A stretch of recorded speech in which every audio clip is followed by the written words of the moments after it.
it out.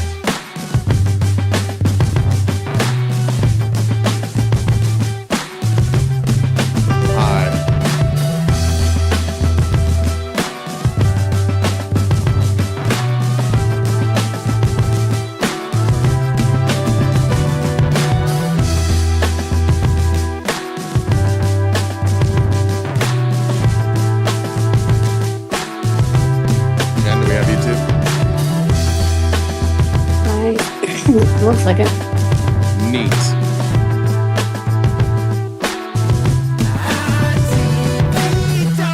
Why wouldn't we have to start twice to get things working? Why not? All good on the YouTube end, said Jen?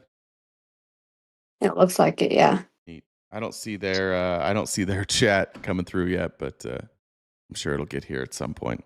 There was just a setting that when I updated Streamlabs that I had to change so that it would auto start. That's the problem. That's probably why I didn't do it the last couple of days too. So we figured this out. It is my fault, but not for the reason that we thought. I think is that fair, Jen? Is that a fair assessment? What happened? You didn't double check the settings, so that probably classifies as your fault. I mean, I guess you could say it's. We'll let you have this one today. Thank you. I appreciate that. We're gonna get to the Epstein files stuff here in a little bit. I've seen a ton of different breakdowns. I'm just gonna actually read through what was released. That's what we're gonna do today. I also have a video that I just auto played for me yesterday, and it kind of fucked me up. And I decided that I needed to fuck you guys up too when it comes to the economy. So we'll get to that, then we will go about our day and pretend that everything's going well. But again, thanks everybody who joined us last night watching Newsies for our members only event. If you are a member and you were unable to join last night, I am happy to run it back. If you'd like to do that, just send me a DM that you want to try and do it again. I will happily watch Newsies anytime. It was an issue with the Discord server. We tried to boost it, and I just have this sneaking suspicion that because we had already started it before we boosted the server, that the boost wasn't working. So we'll try it again. But I apologize for anybody who couldn't get in, and I will happily make that up to you at any point. And we'll seize the day every day. But for those who did join us, it was a great time. Some people, it was their first time seeing Newsies. For some people, it was the millionth time, and I think it was good for everybody. So, is MAGA coping hard today? I have real quick. Did you turn your VPN off? Yeah, I think I did that this morning. Let me double check. Okay. God, I get babysat by everybody. It's unbelievable. Yeah, the VPN's off. Okay, I forgot to add that to my checklist, so just double check. Okay. All right. Yeah, the VPN is off. They're coping so hard. What are they saying? I don't get it. Like, I guess maybe we do. Maybe this is just them. Like, they just don't want anything bad to ever be true. I've been watching them recently. I've seen 2 debates in the last 2 days that were alarming. Actually, both of them were Millie. Liv debated Millie, and she lies about inflation all the time. She takes inflation from January until now, and she pretends that the tariffs didn't start in April. So it doesn't make sense that you would look at the inflation before April if you're going to try and measure like what impact tariffs have had on inflation. And so she lies about that all the time. And then when she gets stuck, she does this thing where she just starts quizzing you about terminology and avoids the conversation. And then yesterday, it was the same thing. Oh, I don't know who it was. I don't know who this guy was. The older guy, I think his name was Tom. He said he had just been in a car wreck, so he was like missing his teeth. And they were talking about, what court case were they talking about? Oh, they're talking about the court case for Snap. And Tom was explaining that the Trump administration lost that Snap court case. And then the Supreme Court said basically, like, we're not going to hear this case. The lower courts need to figure it out first. And she just kept reading. Like, her defense was she just kept reading Trump's attorney's defense. As if like that. But they lost. That defense lost in court. And she kept saying, oh, well, did you read this? So actually, I'm right. And it was alarming because she was on with Logic, and I think I don't remember who else was up there. And like, it was just alarming that none of them caught on to that's what she was doing. There's a real lack of curiosity over there. It's just it feels really desperate, and I think maybe internally they know that. Maybe they know that they don't have good explanations for this, and they're just trying to provide their audience any explanation, and they're not going to explain it. But it's alarming sometimes. Somebody said Nemo cooked her.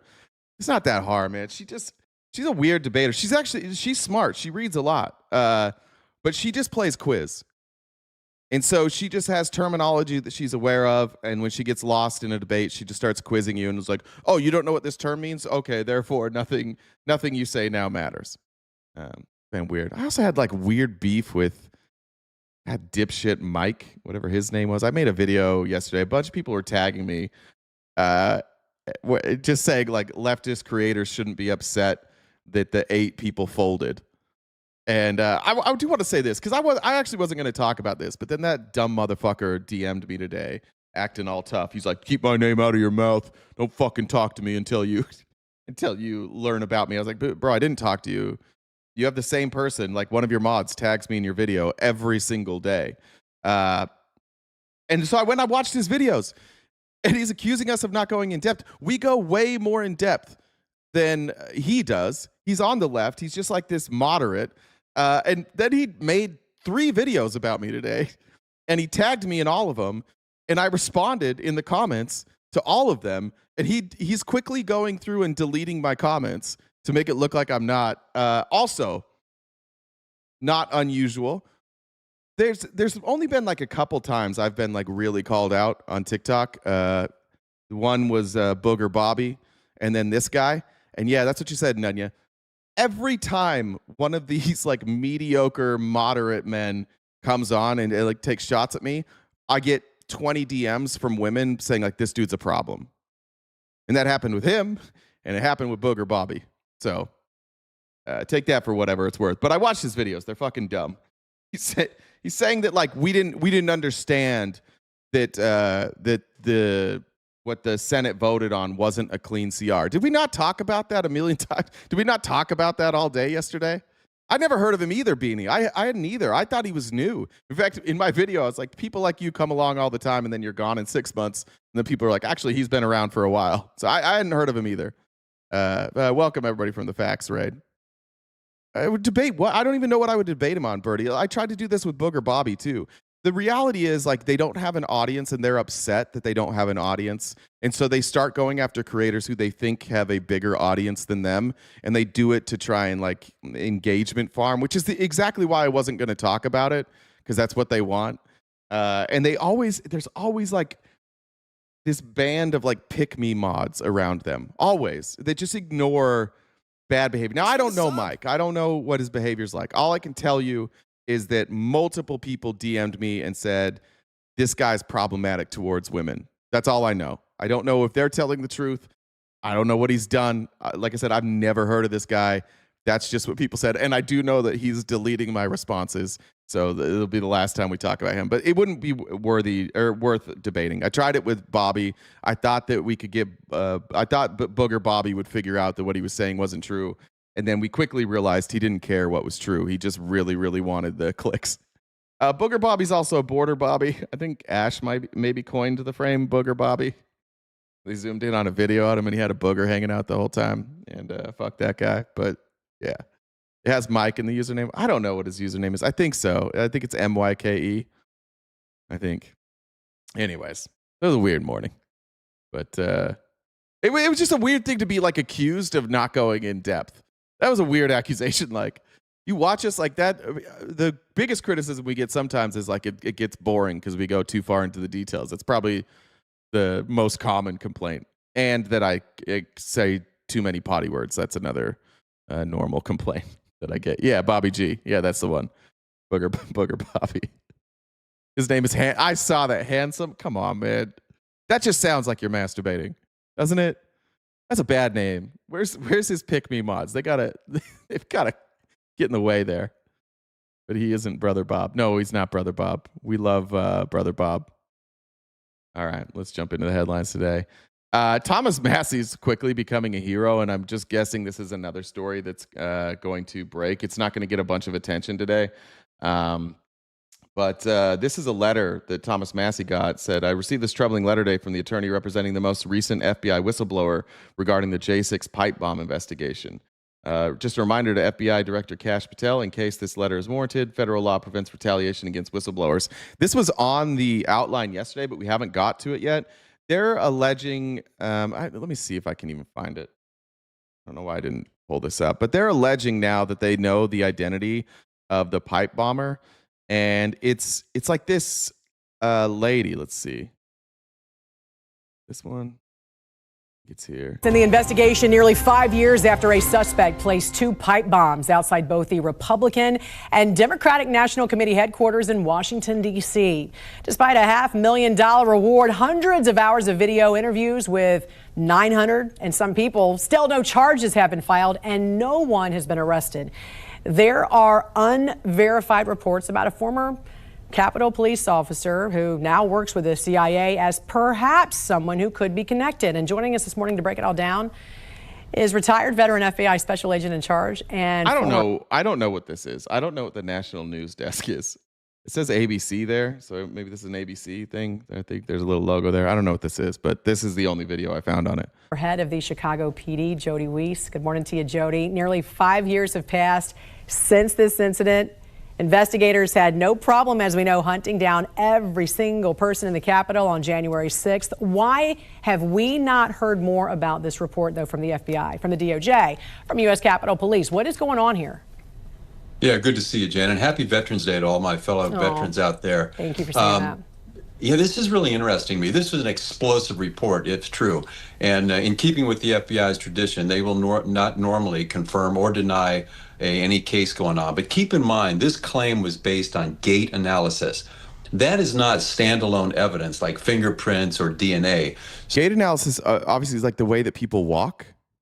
And I looked this up, and here's what it told me, because they said that they had a 94% walking gait match.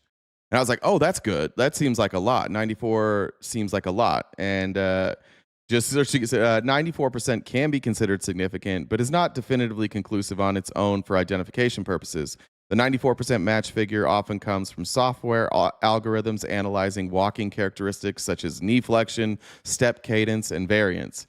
Expert analysis suggests that 94% accuracy in gait recognition is relatively moderate and might not be highly persuasive in isolation because it still may correspond to a large group of people with similar gait features. It is more reliable when used in combination with other investigative methods. So this, to me, it felt like an attempt to distract. And if it's not an attempt to distract, it comes off as really fucking incompetent because this is their evidence. This is what the FBI is saying their evidence is. This is how they're making this accusation. Just like somebody's gait, which everything I've read, and again, not an expert, but everything I've read says that this would not be conclusive evidence. So there's going to have to be a lot more work on this before the government comes forward and actually says something about this. But they have to, because this is such an explosive report. At some point, I've got to believe the Department of Justice is going to have to address this. And talk about the actual bombs, because as we know, they never went off. Let's kind of revisit this story, because it's, memories right now are different 5 years later. Yeah, any bomb is going to have 3 components. There's going to be an explosive filler. There's going to be a container, and there's going to be some type of fusing device. In these devices, the explosive was actually homemade black powder using potassium nitrate, sulfur, and charcoal. The container was galvanized pipe, 8 inches long with threaded end caps. Oh, yeah. Now, the fusing system is where it gets a little convoluted. The bomber used a kitchen timer tied to a power source with some igniter. So this stuff's not super important. It might be if they actually have an investigation, but here's who they're saying it is. Shani Kirchhoff. She was a Capitol police officer, and now she works for the CIA. You can actually find videos of her on January 6th. But again, it goes back to the January 6th stuff that's like an obvious hoax. They're so desperate to make January 6th a Fed operation. Literally, the only evidence I can find here is this gait analysis. And they're saying that that's how she walked. She was a goalkeeper for I don't remember what college. Holy Cross, I think, where she played soccer. But this is the whole evidence. So,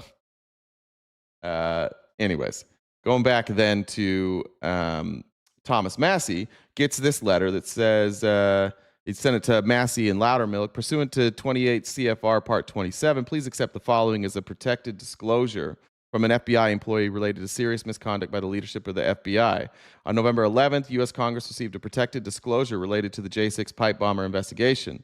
The pipe bomb investigation was conducted by the FBI's Washington field office. Today, the leadership of the FBI's office notified its management that there will be management meetings tomorrow at 10 a.m. It was obvious from the information provided by senior leadership in the Washington field office that this meeting is an attempt to identify the whistleblower who made the protected disclosure to U.S. Congress. The attempt by the assistant director and other senior leadership in Washington field office to identify the whistleblower is a reprisal in violation of 28 CFR Part 27. The Department of Justice's Office of Attorney Recruitment and Management has upheld the right of FBI employees to anonymously make protected disclosures without being subject to retaliation by FBI management. So, Thomas says, I received this letter.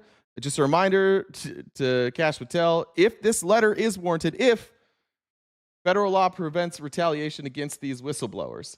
And then we got, let's see, Bongino. I thought that was linked. Bongino lost his mind. Bongino just freaked the fuck out. Bongino's been radio silent for a long time. And then he just got pissed as hell. So he posted this. Congressman Massey, when Director Patel and I entered on duty in our leadership positions in the FBI, we had our hands full, but we were happy to be part of the president's team, and we still are. We still like him. Despite the multitude of challenges we faced, all of this is unnecessary. One of our first initiatives was to aggressively pursue a new strategy to investigate the J6 pipe bomb terror attack.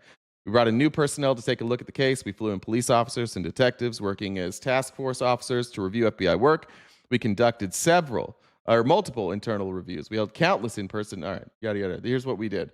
There's only a small sample of the work the FBI personnel and leadership team have put into critical investigation. None of this is addressing the fact that Massey was just like, hey, you can't go after whistleblowers. Then he says, when I spoke with you yesterday, and he provided screenshots of their phone call down here, we spoke for 10 minutes. I called you back to again make the offer to speak with you. You didn't answer, and you've yet to call me back. Despite this, you continue to imply that the director and I are targeting investigators in this case. That's not what he's saying. He's saying, if this is true, this is what the attorney said. The attorney's telling me that this is what you're doing. I'm telling you, if it's true, don't do it. There's nothing more thin-skinned than anybody in this administration. Everybody who always talks tough, like Dan Bongino, is generally like a thin-skinned little bitch. And that's what we're seeing here. Despite you continue to imply that the director and I are targeting investigators in this case, this is disgusting, even by the low standards many have for politicians. You know my number, and you're free to call me anytime. But it's easier to tweet and throw BS bombs. Better than pipe bombs, I guess. Yes, our leadership team will be meeting with FBI team members today, and we will avail them of all whistleblower resources they need to disclose any evidence of malfeasance in the prior administration, but not this one. We will ask about threads that may have gone unpolled under prior leadership because we are passionate about solving this case. Anyways, I get it. They get very upset when you ask them questions. There's nothing. Yeah, tweet the whole story. Proving it was a federal operation would still place the blame on Trump. It was his FBI. That's another good point. Yeah. That's a good point, Kevin. Why would Democrats so close to grasping power delay the certification of the election and give Trump a chance to convince elected officials to go along with their plan? I agree with that, but I also know Chuck Schumer exists. So I guess could I come up with a scenario where Chuck Schumer fucked it all up? Yeah, maybe. Yeah, kick dog will holler. Agree with that. Anyways. So Thomas Massey is he's kind of done, and I do think we've talked about this before. But like, once you drop the facade, once you lose the allure of Donald Trump as a Republican, once you start to see him for who he is, you start to see him for who he is, and it's hard to unsee it. And I think that that's where Massey is now. I think Marjorie Taylor Greene's in the same place where, like, he is a psycho, and that's where we are. You know who else is losing his love affair with shit, is this the wrong one? Oh, that is the wrong one. With Trump? Joe Rogan. And I posted the wrong, or I added the wrong link. Let me get the right one here real quick. It was another angry guy yelling. I have multiple Joe Rogan clips today. I apologize in advance. Fuck is it? Here it is.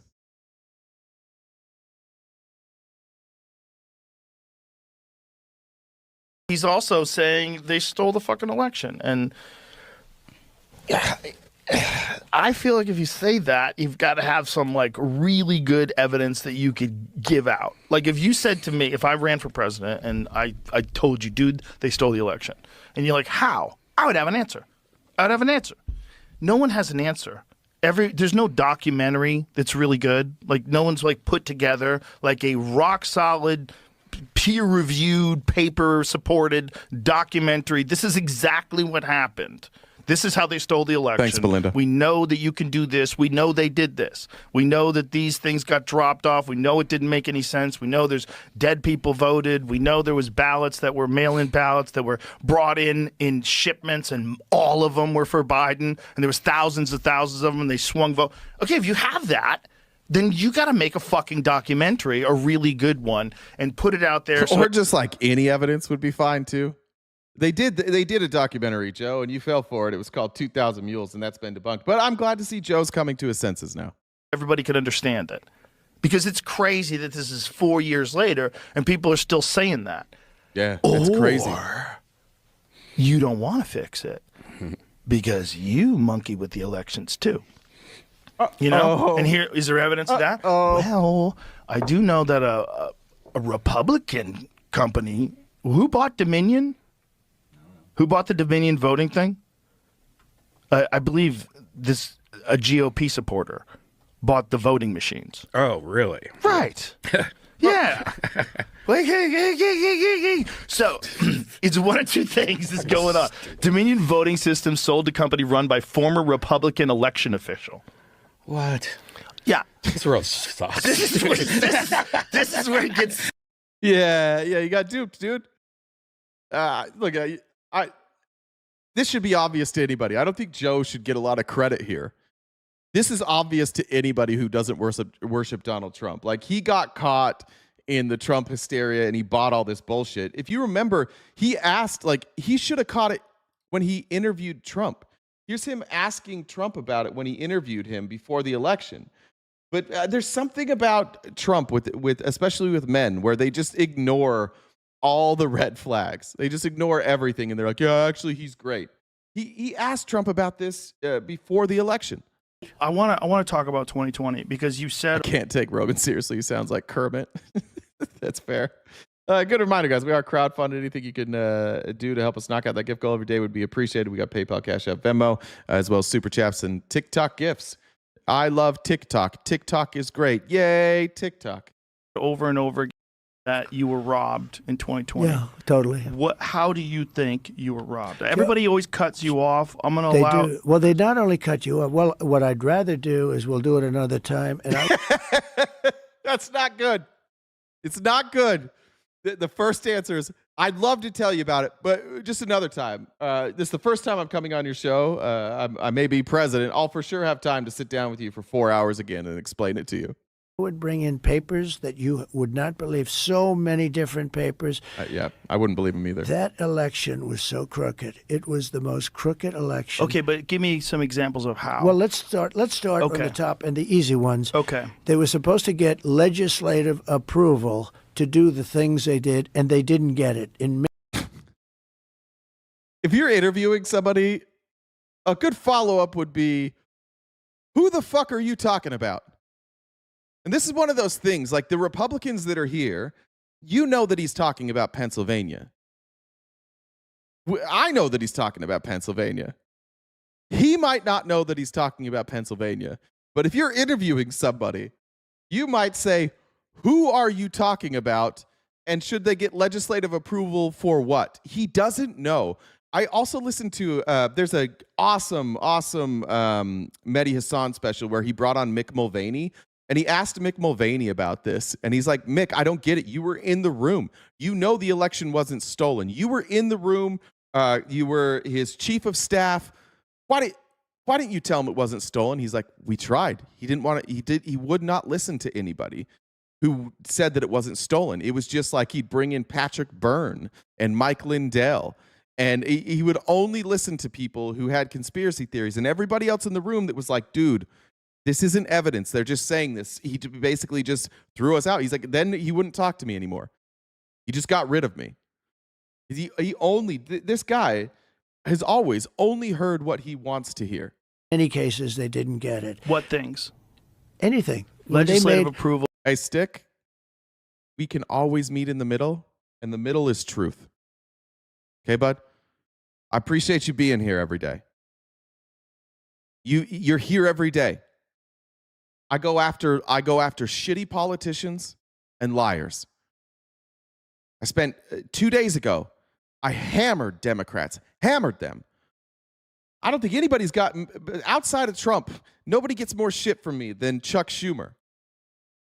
The middle is truth. And the problem that I think that you guys have with MAGA right now is you want the middle to be the middle. Like what we think and what you think, and let's find a middle. No, you can't do that because what Donald Trump believes is almost exclusively lies. So, Stick, I'm willing to meet in the middle on any of this stuff. But the middle is truth. The middle is like, what are the facts that we can agree upon? And with MAGA, it's not facts. They want you to come to the middle on their opinion. I'm not interested in that. We have to be able to agree on facts first, and then we can move on to opinion. So, yeah, I'm happy to do that with any Republican. And the facts are that they lost every single court case. Hundreds of court cases across the country. They didn't win any of them. The movie that they all cited, 2,000 Mules, has had to come out and apologize for using information that was made up. There's no evidence that it was stolen. So we start with, is there any evidence that the election was stolen? No. That's where we start. Then we can analyze. Then we can talk about like what the truth is. But you guys have to come to reality first. You have to get there. And then I'm again, Stick. Then I'm happy to talk about anything. Like for extensions of the voting, for voting earlier, for this, Right. for all different things. By law, they had to get legislative approvals. You don't have to go any further than that. If you take a look at Wisconsin. See, even there, yes, you do have to go further than that. And this is why, like, nobody should take Joe Rogan seriously. You do have to go further than that. Because let's just say in Pennsylvania, and they did rule that, I think they did rule that the changes that, I think either Pennsylvania or Wisconsin, that the rules that they made were unconstitutional, that they needed approval. But that doesn't prove that the election was stolen. That only proves that they went around the rules. And what they were trying to do is make sure that people could vote. So you can't say that proves the election was stolen, because that doesn't prove anything. Again, we've got to agree on what the facts are. Is he right? Is he right that they subverted the rules? Yeah. Does that prove the election was stolen? No, it doesn't. They virtually admitted that the election was rigged, robbed, and stolen. No. They wouldn't give access in certain areas to the ballots because the ballots weren't signed. They weren't originals. We could go into this stuff. Now that's made up too, but again, where's Joe Rogan? What do you mean? You guys have copies of these fake ballots? Can I see those? Just no pushback from Joe. We could go into the ballots, or we could go into the overall. I'll give you another one. Are you going to present Well, this let me- ever? Like, do you think like? Let me just give you one Okay, more go ahead. before. Are you going to present it? Let me just say one more thing instead.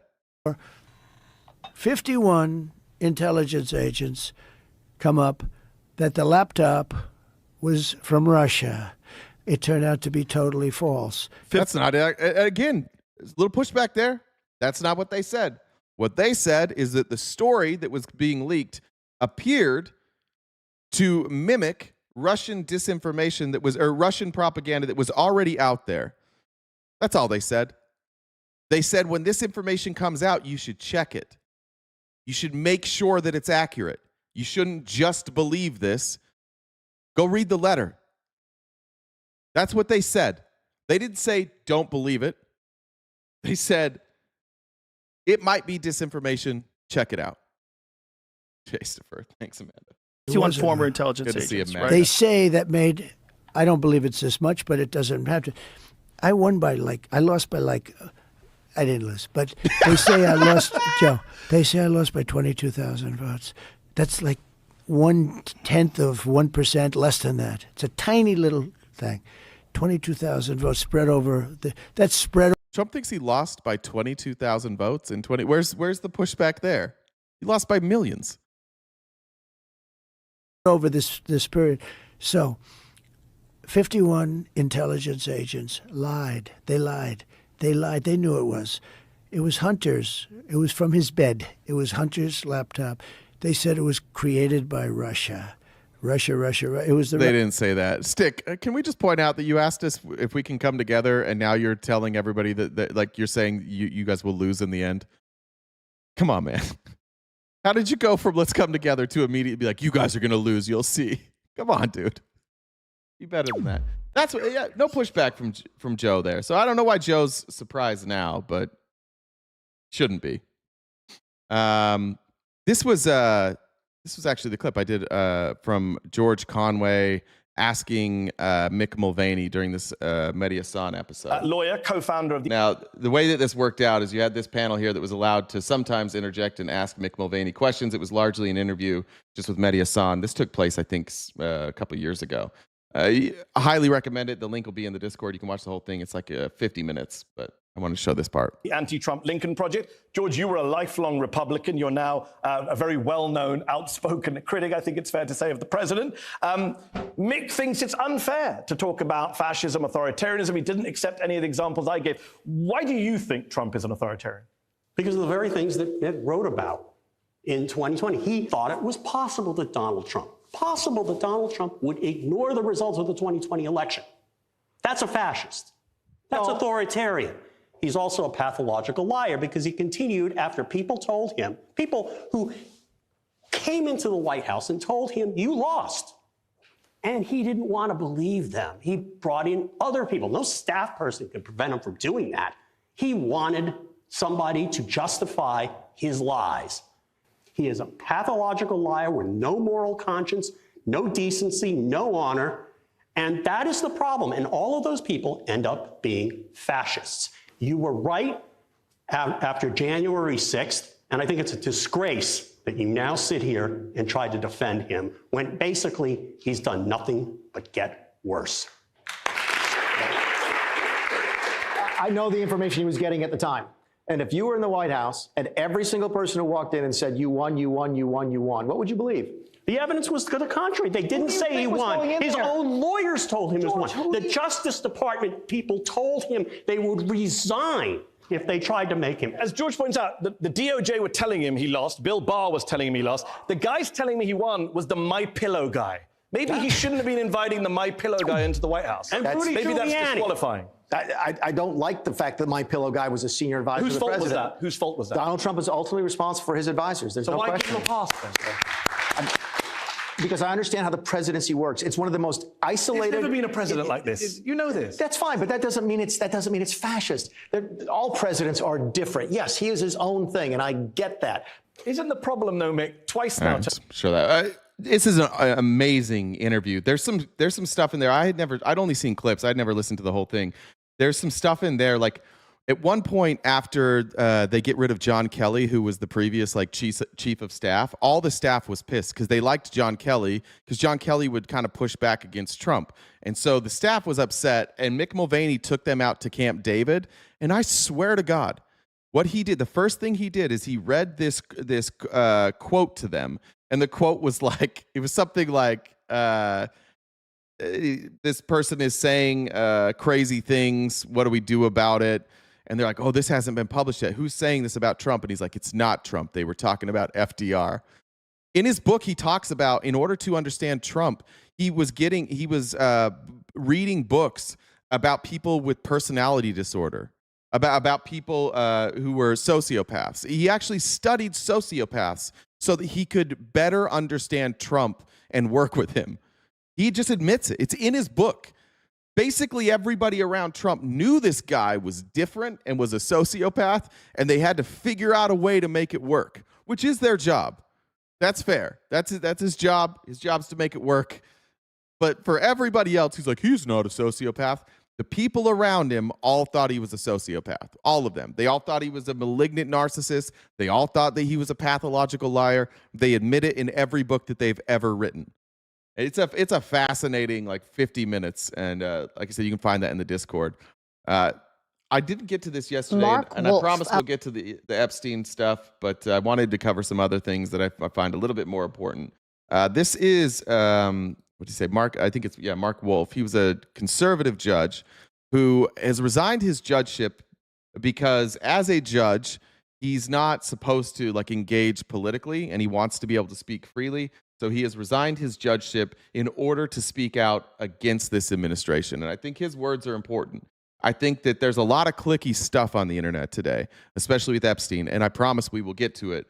But we have career judges, career officials, law experts that are risking a lot and canceling their own careers to be whistleblowers, and I think we should hear them out. A Reagan-appointed federal judge is resigning after 4 decades on the bench, and he's sounding the alarm. In an essay published by The Atlantic this week, he wrote, quote, "The White House's assault on the rule of law is so deeply disturbing to me that I feel compelled to speak out. Silence for me is now intolerable." Judge Wolf shared additional context and more of his concerns when I spoke with him earlier today. Judge Wolf, welcome to the NewsHour. Thank you for joining us. Thank you for the opportunity to speak with you and with some of the American people. I should say you have spent 50 years with the Department of Justice and on the bench. You have seen a lot of presidents come and go. What is so worrying about this moment and this president that made you want to speak out? Well, I think this president is unique and uniquely dangerous. When a new president is elected, he or she is entitled to set priorities for the Department of Justice. But we have an ideal that's crucial to me and many others of equal justice under law.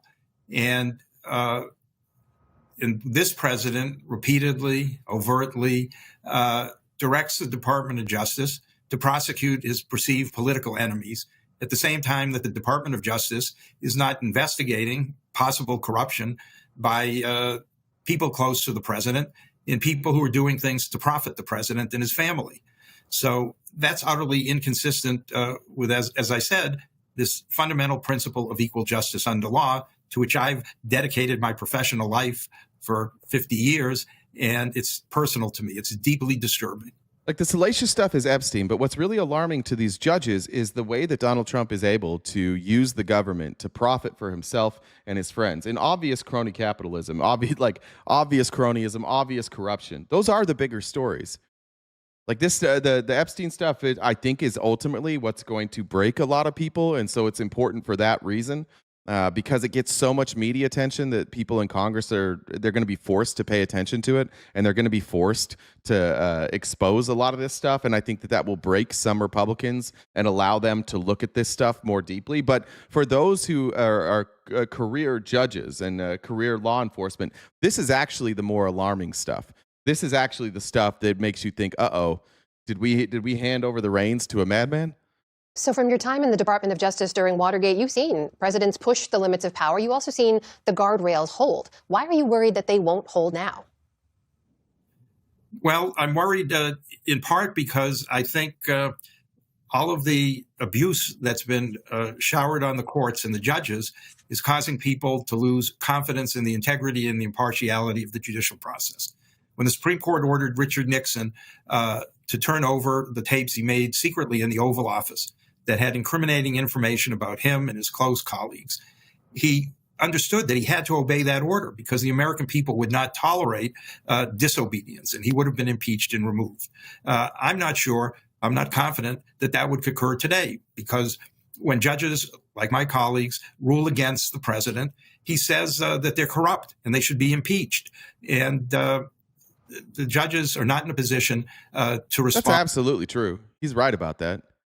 There's not a single one of the MAGA that comes to our chat every day. No matter what Donald Trump was convicted of, they would not vote to remove him. They wouldn't believe the conviction. It doesn't matter. He is a convicted felon. He has been found civilly liable of sexual abuse. You won't care. We already know that. This is the damage that Donald Trump has done to this country, where like our institutions aren't believed anymore. See, even this, like, you've got a judge here. You have a judge sounding the alarm, a Republican judge appointed by Ronald Reagan. And the Republicans in here are like, cope, cry, Trump's the best. He's so great. Liberal tears. Like, it doesn't matter. The MAGA base isn't going to do it. We have to rely on some Republicans with a conscience in Congress to get anything done. And luckily, we have Thomas Massey now, and maybe we can break some others. But like the general MAGA public, they do not fucking care. There's nothing Donald Trump could ever do. It could be on tape. It doesn't matter. You won't believe it. You'll say the tape's fake, or you'll say, oh, what about Joe Biden? There's nothing.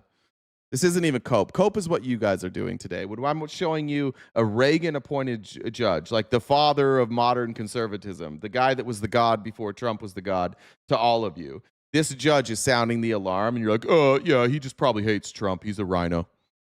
And except by continuing to do their work with integrity and impartially. But I'm afraid that that's not a message that's getting to the American people. From your conversations with your fellow judges, do others share these concerns? How widely held is this concern? We don't discuss particular cases, but I would say that this concern is widely held. The judges work hard. The criticism from the president, I believe, doesn't influence the way any cases are being decided by any judge that I know. We, or now they, do their work and hope it speaks for itself. But it is disturbing to be called crooked, not because it hurts your feelings, but because when that doesn't get answered, many people might think you really are crooked. And indeed, the president's vitriolic comments have coincided with threats of harm, death threats, among others, to many federal judges. And yeah, we're under there. This judge is really getting under their skin today. The crash out is very real today. I understand what you guys were talking about earlier from TikTok lives. The crash out is happening today. Dude, Stick, shut the fuck up, man. You literally asked me to come together, and then you called everybody in the chat hoes. Shut the fuck up. Nobody takes you seriously. You just cry for my attention every day. Dude, I'll talk to you. Everybody knows here I have a soft spot for Republicans, but like, you have to stop acting like a bitch for a second. You're just mad right now that this stuff is coming out. You want to get my attention again. Knock it off, dude. Grow up. People are genuinely concerned, judges are genuinely concerned about that, and concerned for their families and the anxiety this is causing their families. Oh, it's also true, as you know, Judge, that the president's been known to publicly go after his critics. You are now giving national interviews criticizing him. Have you thought about what happens, or are you worried that he might come after you? It seems they called him a liberal judge here. Anybody who criticizes Trump is a lib. You guys are in a fucking cult, man. It's weird. It's weird. You always have to frame people as something that they're not. This is a conservative. This is a Ronald Reagan appointed judge. He's a conservative. Why do you, if you have to frame people as something that they aren't in order to dismiss them, you're in a cult. I recognize there's a risk of that. And I'm 79 years old. I've been threatened at times in my career, but I've had a very meaningful life, a fulfilling life. If I may get personal, I'll say my grandmother crossed Russia in a covered wagon as a teenage orphan. My father, in the Great Depression, was admitted to Harvard, couldn't afford to go. I've had an excellent education. I've had very meaningful opportunities for fulfilling public service.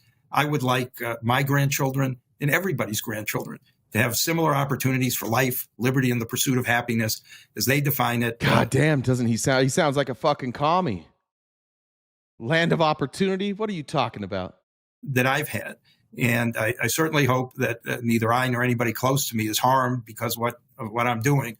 But I do really think that we shouldn't be intimidated. And if there's the opportunity to contribute, because I don't expect I'm going to make a difference myself, but if I can contribute working with others, including others who urge me to leave the bench and join them in this effort to protect our rule of law and our democracy that's long made the United States the world's best hope, I feel compelled to try to contribute to that, despite the foreseeable risks. All right, I'm going to cut it right there. The alarm is being sounded. We've got Joe Rogan now sounding the alarm. You've got conservative judges sounding the alarm. We've got Candace Owens now sounding the alarm. And I've been pretty careful with Candace Owens and sharing her content because a lot of the stuff she says is unverifiable. Some of it's verifiable. Some of it seems entirely made up. I don't know. But so I just take this with a grain of salt. I'm not saying that Candace is right or wrong here, but I am saying that she's now going after Trump. I also know that, and I won't show his clip, but Fuentes is saying that Trump is also, they've also turned on Trump and that he's not America first, that he's obviously corrupt. Here's Candace Owens reporting a story that she's not the only one that's reported this, by the way. But the no confirmation other than what she's going to show. Mrs. Preppy writes, do you hold hope that the Trump administration could come through with justice for Charlie? What if Trump is reconsidering his love for Israel like Charlie? There is Ivanka. Trump wouldn't and couldn't do anything. You should take my show with a grain of salt, Stephen. Nobody should just watch this show and believe it. You should fact check it. If you're somebody who watches the show regularly and we're not showing sources, you should fact check it. But I tend to find that the most people that are most upset with me, you guys don't fact check anything I say. I'm careful. Occasionally I get things wrong and we correct it. But I'm pretty careful about what I put up, and I'm pretty careful about saying like what is a fact and what isn't a fact. Without getting his daughter back. No, I don't hold out any hope at all, actually. And the fact that Trump even invited Kash Patel to that Charlie holiday thing, which I'll get into tomorrow, we're establishing a holiday, I think is proof to me that he wants this buried. I think actually Don Jr. may have even said that he accepts the narrative. I'll have to dig up that clip for you guys tomorrow. I have no hope whatsoever. And I don't believe he's reconsidering his love for Israel. Miriam Adelson gave him $100 million and she was explicit. The $100 million meant that he would allow them to annex, not Gaza, the West Bank. So all this chatter of, oh, that would be a step too far. No, blah, blah, blah. He pre-agreed to that, and he's going to make good on his pre-agreement. You can buy that or not, but if that's not what he's doing, it's confusing. It seems like that's exactly what they've been doing. I mean, he's openly talked about it. He's literally said, remember how when they ask him, like, he's like, we're going to have the West Bank. And they're like, how? By what authority? He's like, we're just going to have it. Because you can't say, oh, because Miriam Adelson gave me $100 million and we have a deal. That's why. But he's openly said that. Like, there's a lot, like, he seems to also be confirming this. It's not like the administration's denying this. They seem to be on board with it, too. All right. Let's get a little bit to the shutdown of the House, and then that should lead into the Epstein stuff. Just a reminder, guys, we are crowdfunded.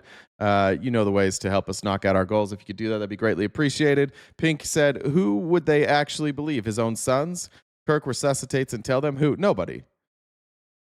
I think that if Donald Trump came out today and said, like, yeah, all that stuff in the Epstein files is true, they would probably say that the deep state got to him. I think they would, rather than even believe him and change their mind, I think there's a good amount of people to be like, no, the deep state got to him. I'm not wrong. Because they've tied their personality and their politics to him. Like, the whole political apparatus of the right is just Donald Trump. What you all vote for every time you vote, whether it's for Trump or anybody else on a ballot, you're all actually just voting for Trump. Does this person support Trump? I live in Arizona. And if any of you live in swing states, probably in red states too, you'll see people campaigning. It'll be their campaign sign will be like, ours was Blake. Oh no, it was John. I think was it John Giles? Might have been our mayor, John Giles. I can't remember. There was somebody. It was either Blake Masterson or John Giles. And all their sign said is their name and I support Donald Trump. And that was their campaign sign all over our neighborhoods. That's what it is. And so if Donald Trump goes down, you guys are all going to have to admit that you got duped.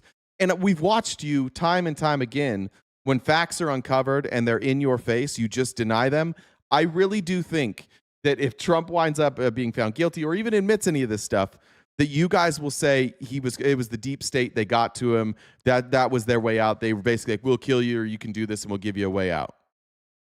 I think for the rest of some of your lives, it doesn't matter what comes out. You'll just believe that Donald Trump was telling the truth. You still believe the election was stolen. You still think Obama was born in Kenya. You still believe that we're going to lock up Hillary, maybe, with these new Epstein files, by the way. Maybe. We'll see. That could happen. Wouldn't that be ironic if Trump and Hillary both went down from the Epstein files? All right. Did I read this one? I can't. Oh, I read that one on Rogan. Dragon Wizard said, boo, scum devils, go cats, bear down. Sorry. Every time I wear this hat, I upset you. And I do feel bad about it, but I like this hat. All right. Here is Speaker Johnson as he announces now that they have the votes to reopen the government. He looks a little shook to me, by the way. He's not doing well. Well, good evening, everybody. I think this hurts Trump's Nobel Peace Prize chances. Yeah, baby. It might hurt him. I feel very relieved tonight. The Democrat shutdown is finally over, thanks to House and Senate Republicans who stood together to get the job done. Absolutely no question in anybody's mind now that the Democrats were responsible for this. What happened? Well, except for Americans, where like almost 2/3 of Americans think it was your fault. Do you guys get this? They tell you what to think. He's not offering like, oh, you can make your own judgments. They show up in front of a microphone every day and they tell you what to think. Whether you think it was the Democrats or the Republicans or a mix of both, it doesn't matter. He's wrong. Most Americans think this was the Republicans. So to show up and say there's no doubt in anybody's mind now, well, that's silly. That's a silly thing to say. Millions of American families went without food on their table. You had millions of Americans stranded. Which was a choice made by Donald Trump, right? Donald Trump could have kept funding SNAP. In fact, the courts ruled that he had to keep funding SNAP because he cut it off. The courts ruled against him. That was his choice. Now the Democrats also have to take responsibility for Trump being vindictive, for Trump ripping food off of people's tables just to be vindictive. That's actually the Democrats' fault that Trump did that. Oh.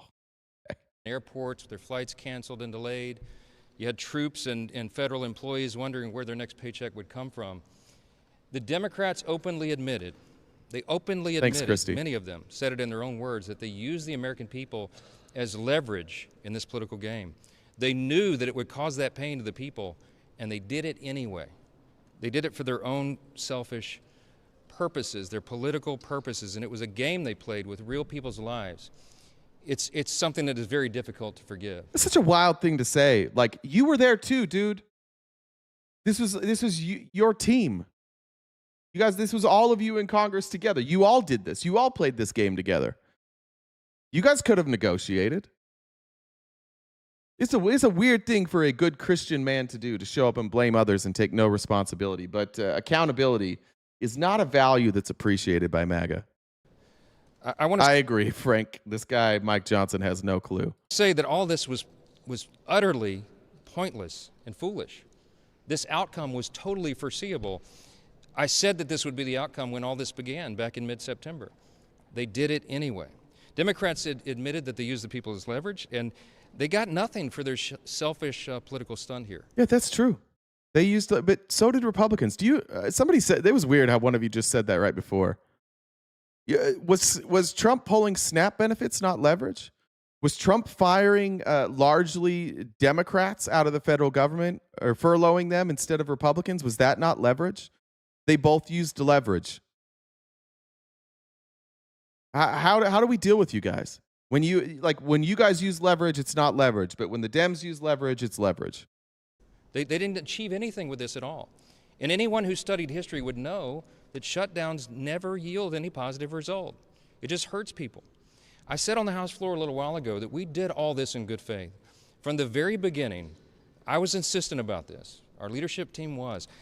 The Republicans did the right thing. We had a nonpartisan continuing resolution. We didn't have any Pam, go outside and touch grass, you psycho. Republican priorities on it at all.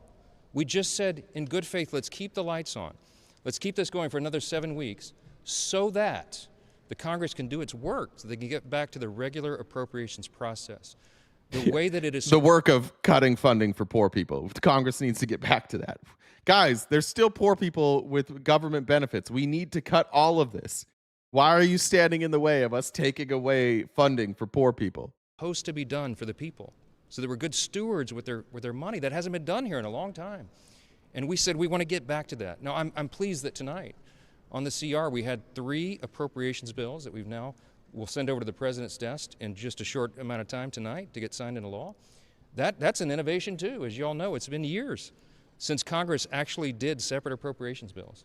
I'm proud of that achievement, but I'm really sad that it took us so long to get here. It was so much pain that had to be endured to get to this point. Why won't the Republicans impeach Trump? Because they insist on carrying a baby to full term. Thanks, Corvette Girl Robin. I just spit.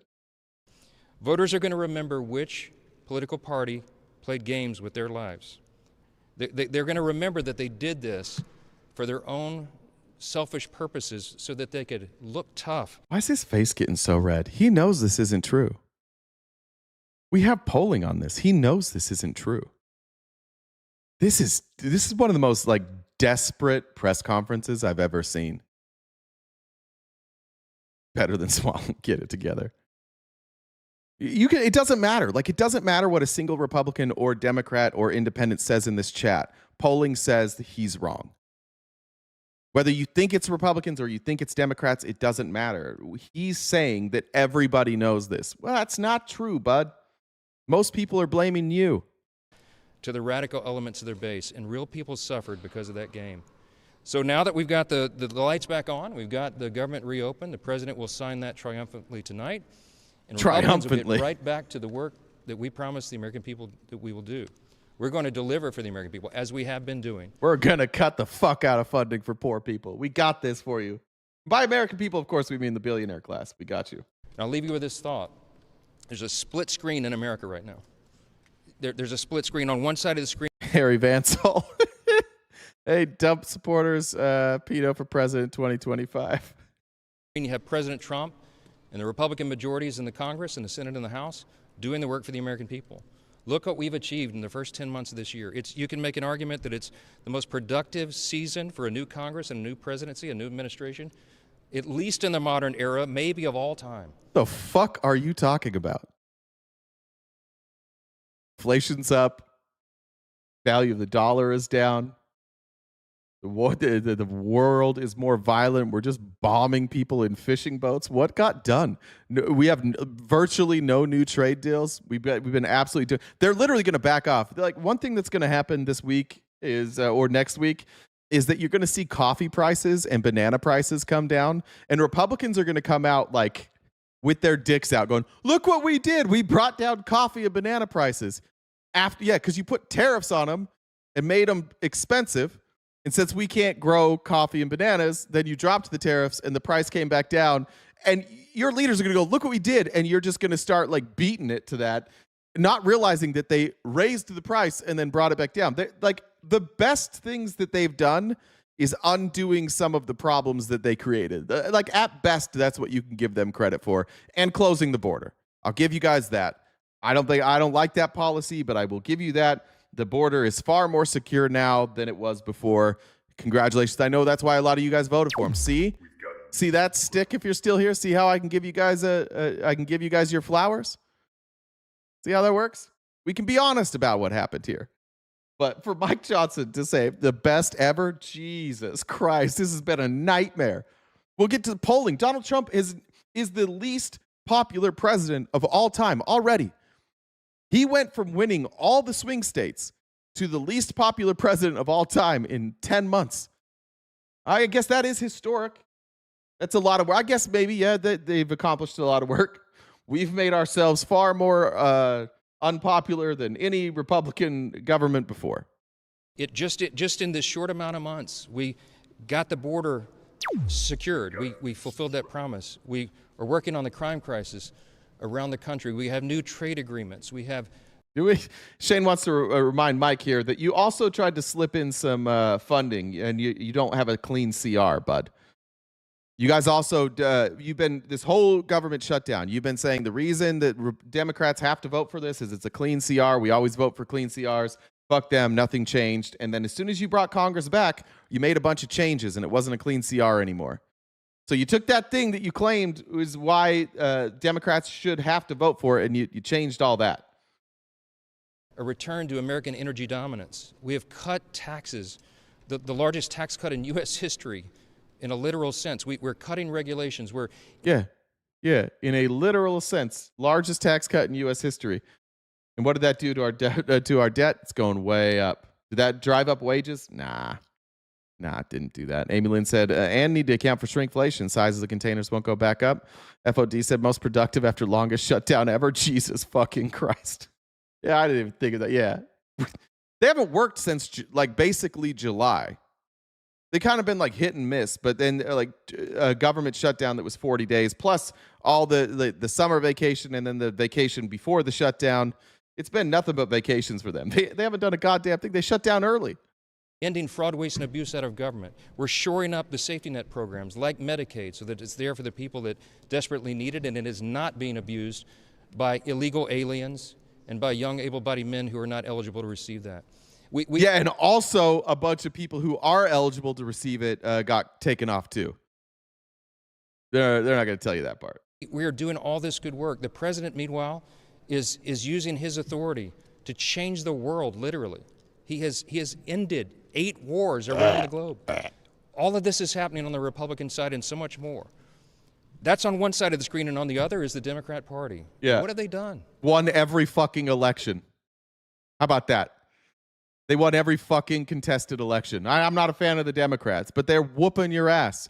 They're literally not doing anything, and they're more popular than you guys right now. Like, they're winning the elections without doing anything. You guys are so bad that all Democrats have to do is show up with some good candidates, some not so good candidates. They just have to show up, and then they win. That's how bad you guys are. What do they have to show for the last 10 months of government here? They shut the government down. They voted 15 times to close the government and exact that pain on everyone. We can never forget that. They haven't achieved anything beyond that except pushing ICE officers around and really spurring on political. Oh, no, not those poor ICE officers. They've been saying mean words to our ICE officers. Why are you guys all such bitches? Violence. So I want to say that there's a reason the Democrats are in disarray right now. There's a reason they don't have an identified leader of their party. There's a reason that their favorability, even amongst those in their own party, is at lowest of all time. Yeah, that's true. They don't have a platform, a principle they can defend. They don't have a leader, except for Mondami, who's the new mayor of New York City and leading the party into Marxism and socialism. He broke them. Mom Donnie fucking broke these people. He just absolutely broke them. I think everybody should consider that split screen. I think you should look at it truthfully and honestly and objectively. Yeah. And I think you can evaluate for yourself which party's working for the people. We're anxious to get that done, to work on health care and affordability and all the issues, to continue doing what we've done. And we look forward to rolling that out for you in the next several days. Well, what you guys have done is virtually nothing. Things are not getting better. He's going to take a couple questions. I got a couple of them here. First, he's going to be asked about the provisions that the Senate snuck in. And I actually believe him here. I do believe he didn't know those were going to be put in, and I do believe he was upset about it. Earlier that you would repeal that FBI provision. Hey. I thought I'd pop in for some announcements. Can I finish this video real quick? Oh, I thought it was done. My bad. No, I played this next one. It's short, though. That's in the bill right now. Do you have assurances from Leader Thune that he will bring it up in the Senate? I did call Leader Thune this morning. I want to say that he's a principled leader. I've enjoyed working with him. We've had a great working relationship. But so principled that he allowed this provision to be put in where members of the Senate could get paid millions of dollars. He's so principled. And a good friendship. He's a trustworthy, honest broker.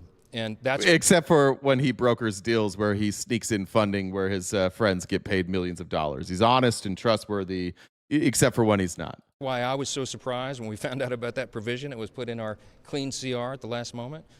I'm just be honest. I'm very transparent with you all. I was very angry about it. I was. Ooh. And a lot of my members called me and said, "Did you know about it?" We had no idea. That was dropped in at the last minute. And I did not appreciate that, nor did most of the House members. Many of them are very angry about that. So we will be bringing that up. We'll probably pass it on suspension early next week, and we'll send it over to the Senate. I had a conversation with Leader Thune early this morning about it.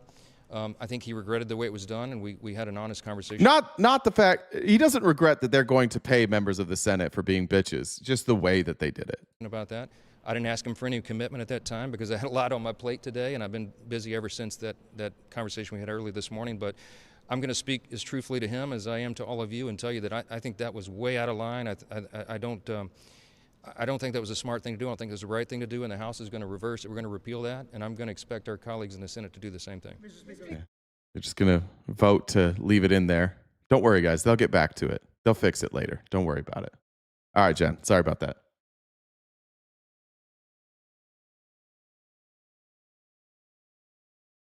And I might have got in trouble. Sorry, no, I'm here. I was just trying to get myself off mute. So I know how that goes. all right. At least I knew I was muted and it wasn't. You didn't have to see anyway. the entire chat yelling mute with alarm bells. Yeah. When you create what's it called? An emote to say that you're muted. It's kind of a standard thing. It sucks. So, all right. So I see we've got some of our regulars here crying in the chat. And some new faces that I haven't seen in a while. Hi. If you guys disagree with RTP, you don't have to just scream in the comments. You can actually come up and have a conversation. And I recognize this also. We're not asking you to pay to come talk to RTP.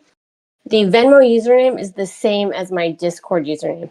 You can send me a message on Discord, and I can bring you up, and you can have a conversation. So I've seen a handful of people saying that you want to come up and talk. That's how you do it. Is you send me a message on Discord. So Jen with 2 N's, Dub with 2 B's, the number 1. And I can bring you up and you can actually have a conversation.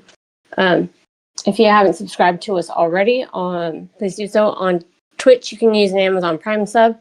On YouTube, we've got 4 different memberships. And then becoming a super fan on TikTok, you can join us for our next round of member-only events. I had one last night, so if you guys like to join for that, that's how you're able to do so. Our gift goal, top left-hand corner, this is our job. We do this each day, Monday through Friday from 8:30 to noon Pacific time.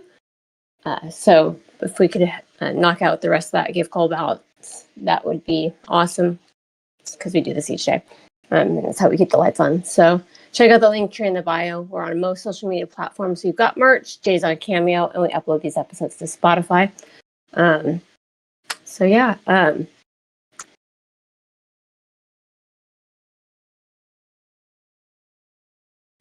I just ate my last piece of brie, and now it's raining. Oh no! Ain't no sunshine when she's gone. Is that when cheese gone? Is that what that was? Gotcha. I'll take the Republicans putting that provision where those 8 can sue over Democrats getting billions from insurance companies. I don't think you know what was in there, Pierre. That's what you just said is nonsense. It seems like you.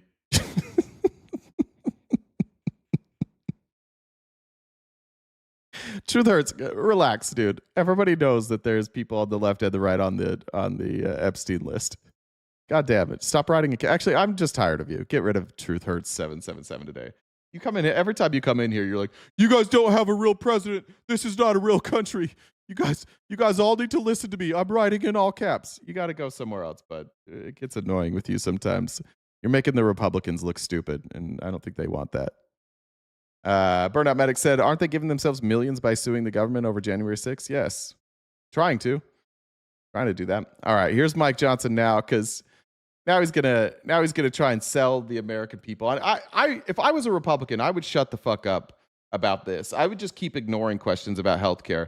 That's the only way this works out for you. You got to do the Trump strategy where you say, I've got a great plan, it's coming, but I'm not going to talk about it. And then you start that in 2015, and 10 years later, you still have no plan. You just continue to blame Democrats. And Mike Johnson's kind of doing that, but he's not quite as good at it. And he's starting to make promises. And that's a bad idea for Republicans because they don't have a plan to fix healthcare. And you all know that too. They're not going to do anything to fix healthcare. But here's Mike Johnson now. And now they're trying to claim it's Republicans' fault? The Democrats created it. The Democrats broke it. The Democrats are driving your cost up. Who are you going to trust to fix healthcare? It's the Republican Party. Because we have volumes of ideas on how to... Where? I looked for the volumes, Mike. You keep telling us you have a plan. How come we can't see it? And for you Republicans that are here, why you don't care? You don't want to see it? They're just going to come up with a plan? You just trust them? Do this, on how to fix it, on how to drive costs down, and how to increase access to care and quality of care, and you're going to see all that vigorous debate. So the answer to your question is, am I going to guarantee a vote on ACA unreformed COVID-era subsidies that is just a boondoggle to insurance companies and robs the taxpayer? We got a lot of work to do on that. The Republicans would demand a lot of reforms before anything like that was ever possible, and we have to go through that deliberative process. Oh, I'm sorry. Are you saying that what you're going to do is you're going to interfere in private enterprise and force the insurance companies to reform the way that they do business? Is that what you're saying? Because that's your argument against universal health care, that the government shouldn't be involved. Private business, they need to make those choices. You need to have the free market, free of government intervention. Are they talking about government intervention there? Is that what they're saying? That they're going to force these private insurance companies to act a certain way? Seems like that's what they're saying. Are you guys now on board with that? Because that's the argument that you guys made against Obamacare. Just so we understand what Mike Johnson just said there. Mike Johnson just said it's the Democrats' fault that prices went up because they got involved in private health insurance. So our solution to that is to get more involved in private health insurance. They don't have a plan. It's also a lie. Democrats didn't drive up the price of health insurance. Let me show you this chart. This comes from the KFF, which is who the Republicans are using. So I'm just going to use their sources. This is the average family health insurance premium in the United States from 1999. You tell me when the Democrats made a change. You tell me when this massive increase happened. That looks like a pretty fucking straight line to me.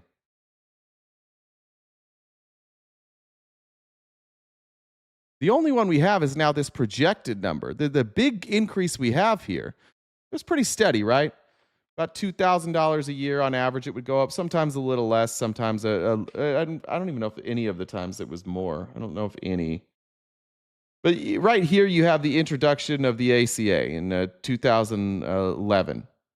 The year before, it had gone up just about $1,900. The following to 2013, it had gone up, and these are in 2 years. Excuse me, they're 2-year intervals. Sorry, it had gone up about $1,900 in 2 years, and then so you have 2011 to 2013. It goes up less. This looks like it slowed the rate. It only went up 1,000. So if you take these first 2 years and these 2 years, it looks like they slowed the rate of growth. And then the next year, it went up just over about 1,000.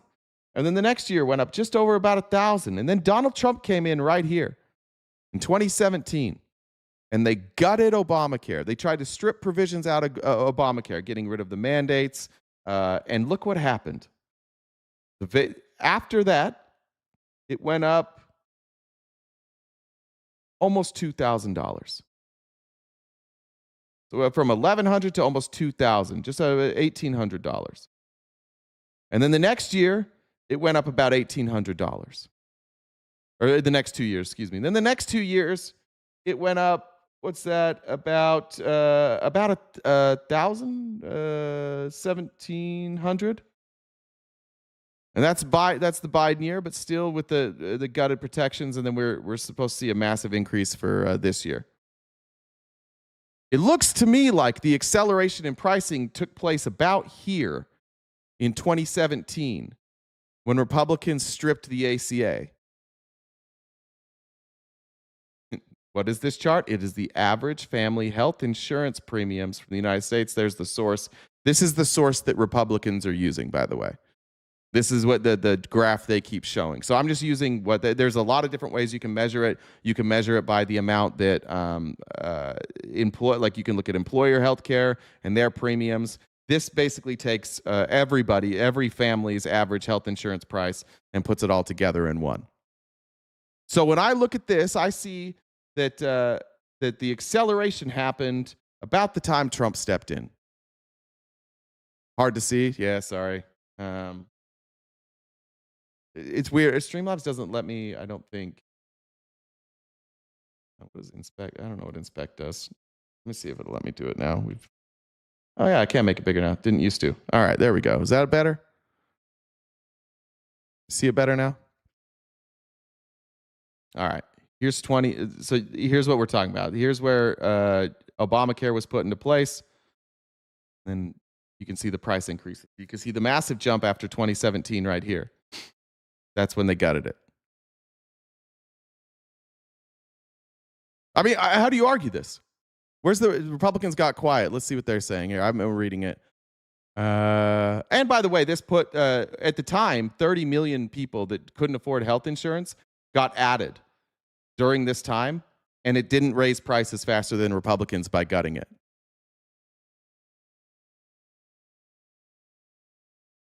No, these are prices per year.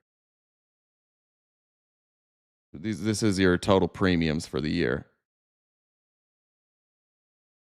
Healthcare is not a right, it's a service. Okay. But it could be a right if we made it a right. It's kind of how everything works. It's how our Constitution works.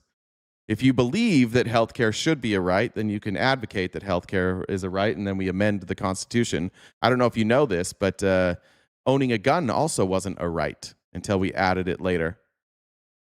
Did you know that?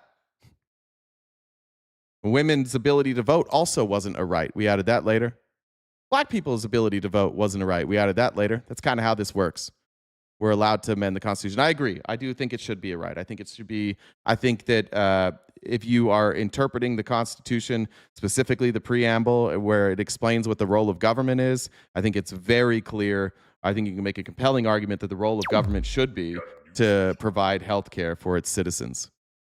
How did they strip the ACA? They went through. They gutted the mandate to have the ACA, which means there were a lot of people. So part of the reason that you were able to disperse the cost is because everybody was required to have the affordable health insurance.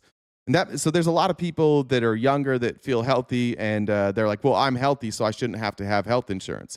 But when you make everybody have health insurance, it distributes the costs more evenly. So pulling healthy people out of the pool raises the cost of health insurance. That's one of the ways they did it. They also got rid of protections for pre-existing conditions. They've allowed a lot of those decisions to be made more on a state level, and then they gut it. And then obviously the health insurance companies don't give a fuck, so they just keep raising prices. Let me get back to 100% there. I'm glad Streamlabs fixed that. That was a shitty glitch that we used to have. Thanks for asking me to zoom in, whoever told me to do that. Amy said they love definitions. Could you give them the definition of amendment? You have something, and if you amend something, it's to change. So for our Constitution, for example, the amendments, like the Second Amendment, was a change, something that we added later. Leanne said, no Starbucks today, plus 40K striking. It's Red Cup Day. Great reminder after watching Newsies. Seize the day. 40K striking from Starbucks today? Fuck Starbucks. Dog shit coffee anyway. Sorry for our Starbucks lovers. It's terrible. You could just find a better coffee shop that's owned locally. All right. This is what the Republicans' plan is, just so you know. Here's Tom Emmer. He's the majority whip in the House. He's the one that's supposed to get everybody on the same page a little bit, along with Mike Johnson. Here's what he's saying that their part of their plan is. That money should go directly to Americans, which is what Trump has talked about.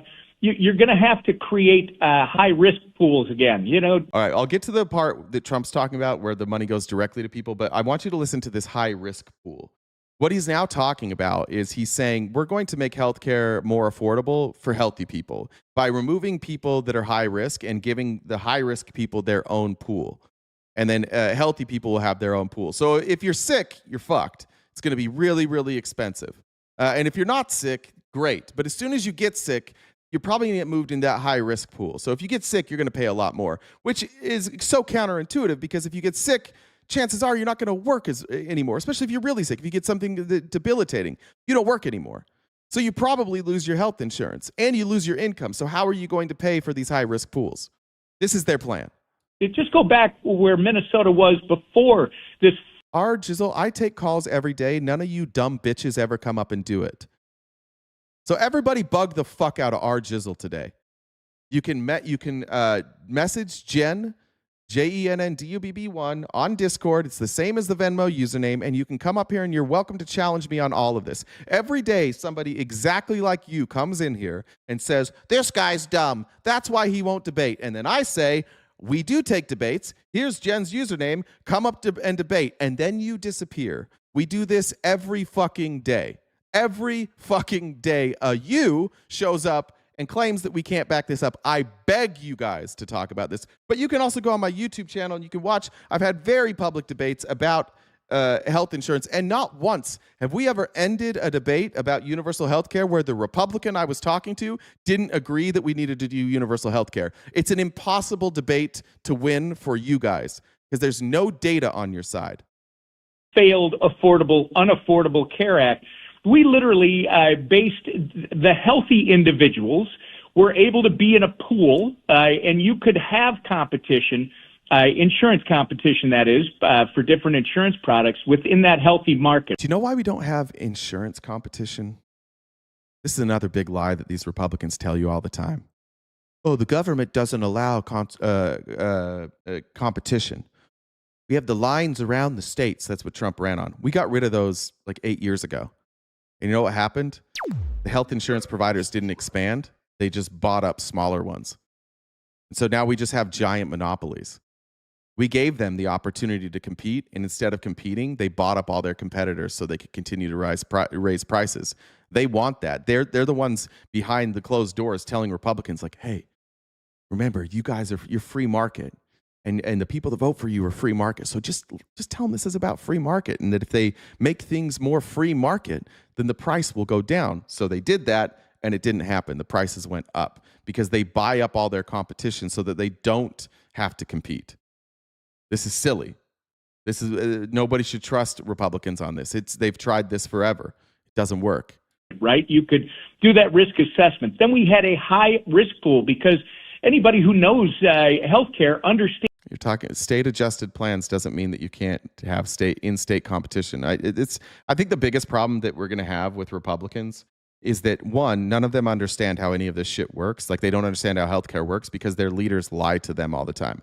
So we have a real problem where we have to not only correct the lies coming out of Republicans every single day, but then we also have to explain to the Republican voter that they're being lied to and they don't understand how any of this stuff works. And ironically, all we're trying to do is make your health care more affordable and give everybody access. It'll be cheaper and it'll be better, and we have to convince you of it. But you're so afraid of the word socialism that you advocate for literally the worst possible system. No other country on earth copies our system for a reason. Good to see you, Kirsten. Kirsten's a great example.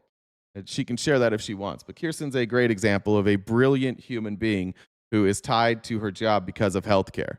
She doesn't have the same type of freedom that maybe some of us have to go and do what they want because we tie employment to healthcare rather than just giving everybody healthcare. Imagine, like, what if you hate your fucking job? You stay there for 30 years because you have healthcare. What if you want to take a different job but you can't because the benefits aren't great? What are you going to do? You're going to leave your family hanging with no healthcare and just risk it? Oh, that undermines this meritocracy idea that you guys love to talk about. This undermines this free market capitalist idea that you guys all talk about. It contributes to the rise of monopolies and the inability for small businesses to succeed because they tie it to your employment. So you can either go without health insurance, or you can hope that you make it enough that you can pay for health insurance, or you can stay at your shitty job and they keep you there with good benefits. And you hate your job your whole life, but hey, you know, at least if you get sick, you've got some health care. But then if you get too sick, you're going to lose your job and then you're going to lose your health care. So it's only good. It's only like if you're healthy enough to like work through it. But if something terrible happens to you and you lose your health care because you lose your job, well, then you're just fucked. What a cool country we live in. And that a small part of the population consumes the majority of the healthcare because they need it. We had ways of addressing that by supplementing that population instead of doing what the Affordable Care Act did, which is totally upending the risk analysis by putting all of them together and saying the healthy people are going to be paying for the people that need more health care. That's how insurance companies work.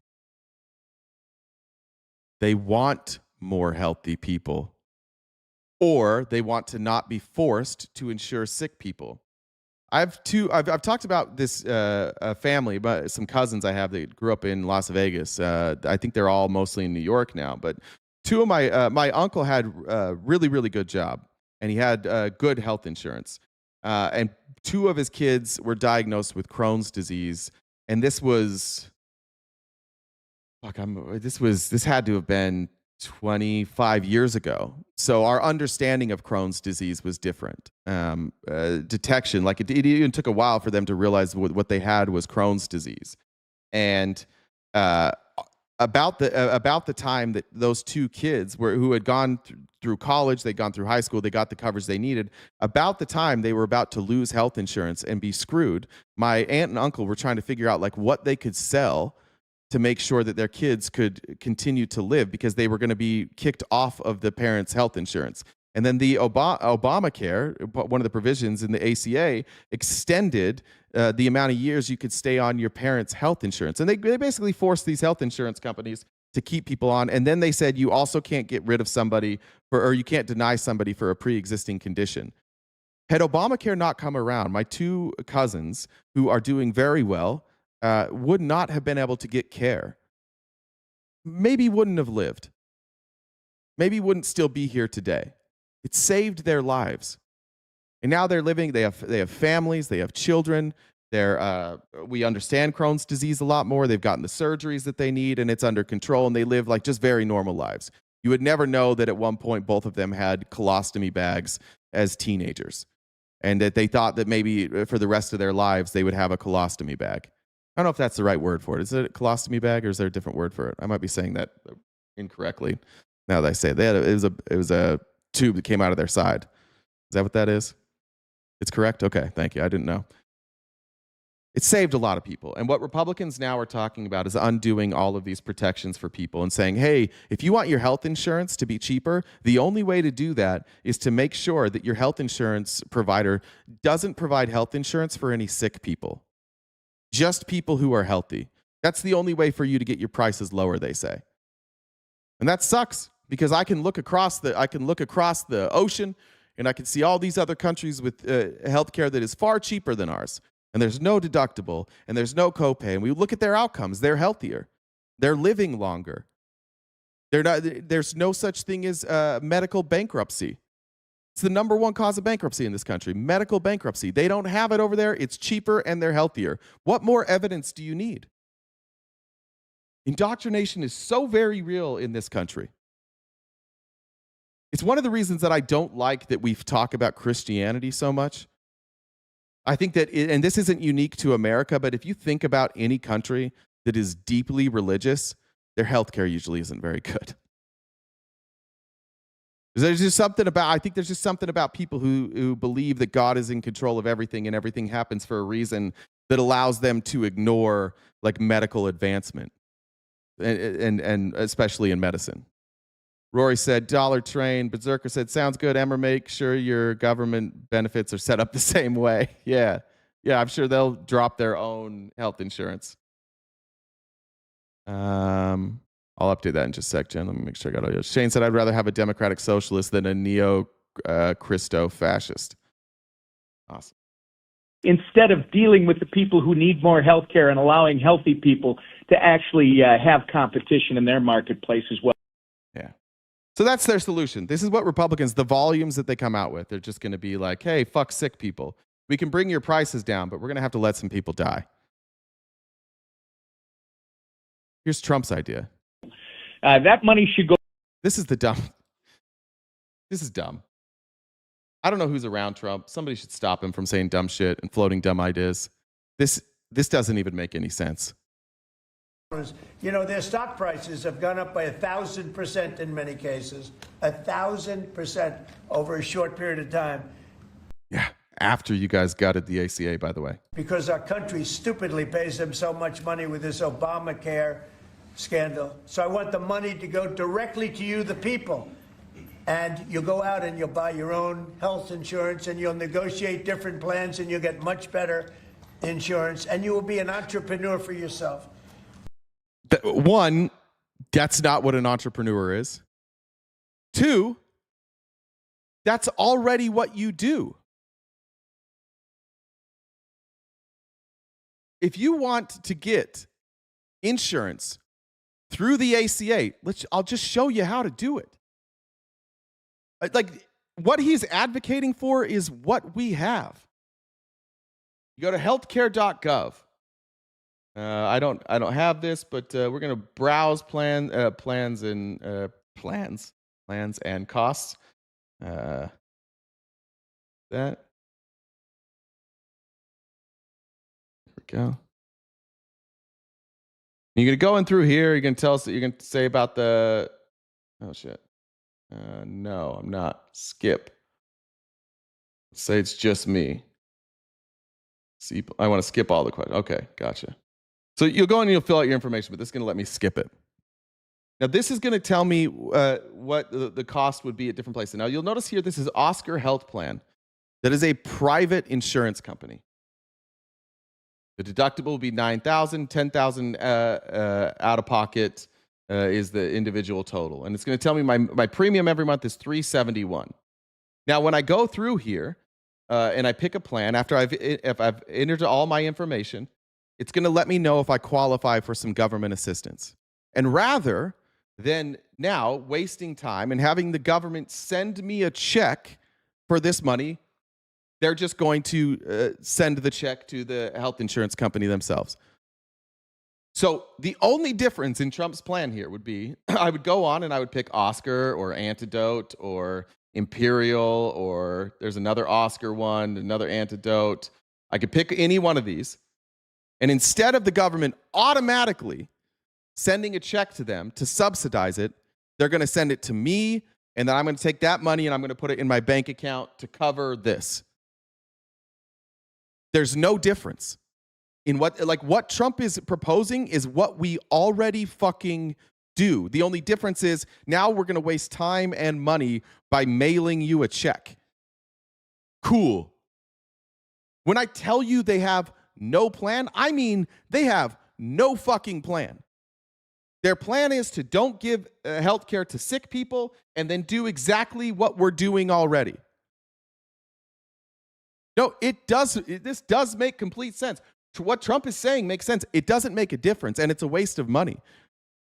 Even just the additional cost, which isn't going to be significant, of writing a check, having a department at the government that has to issue checks, and then you're going to need like an HR department in case somebody doesn't get their check, somebody that they're going to be able to call and check in with, and then you're going to have to send out the check. This is exactly what we already fucking have. You can already choose your own health insurer. You can do all of this already. Yeah, what did happen with our Jizzle? Did he leave? Jen, did you get a request from our Jizzle?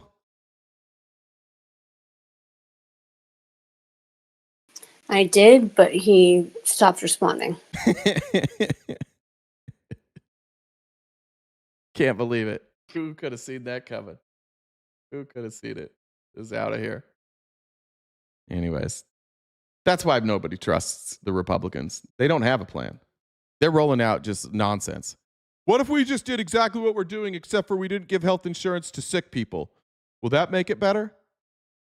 I want to show this clip too. This was from the negotiations in the Senate, by the way, where they added in the provision to pay themselves.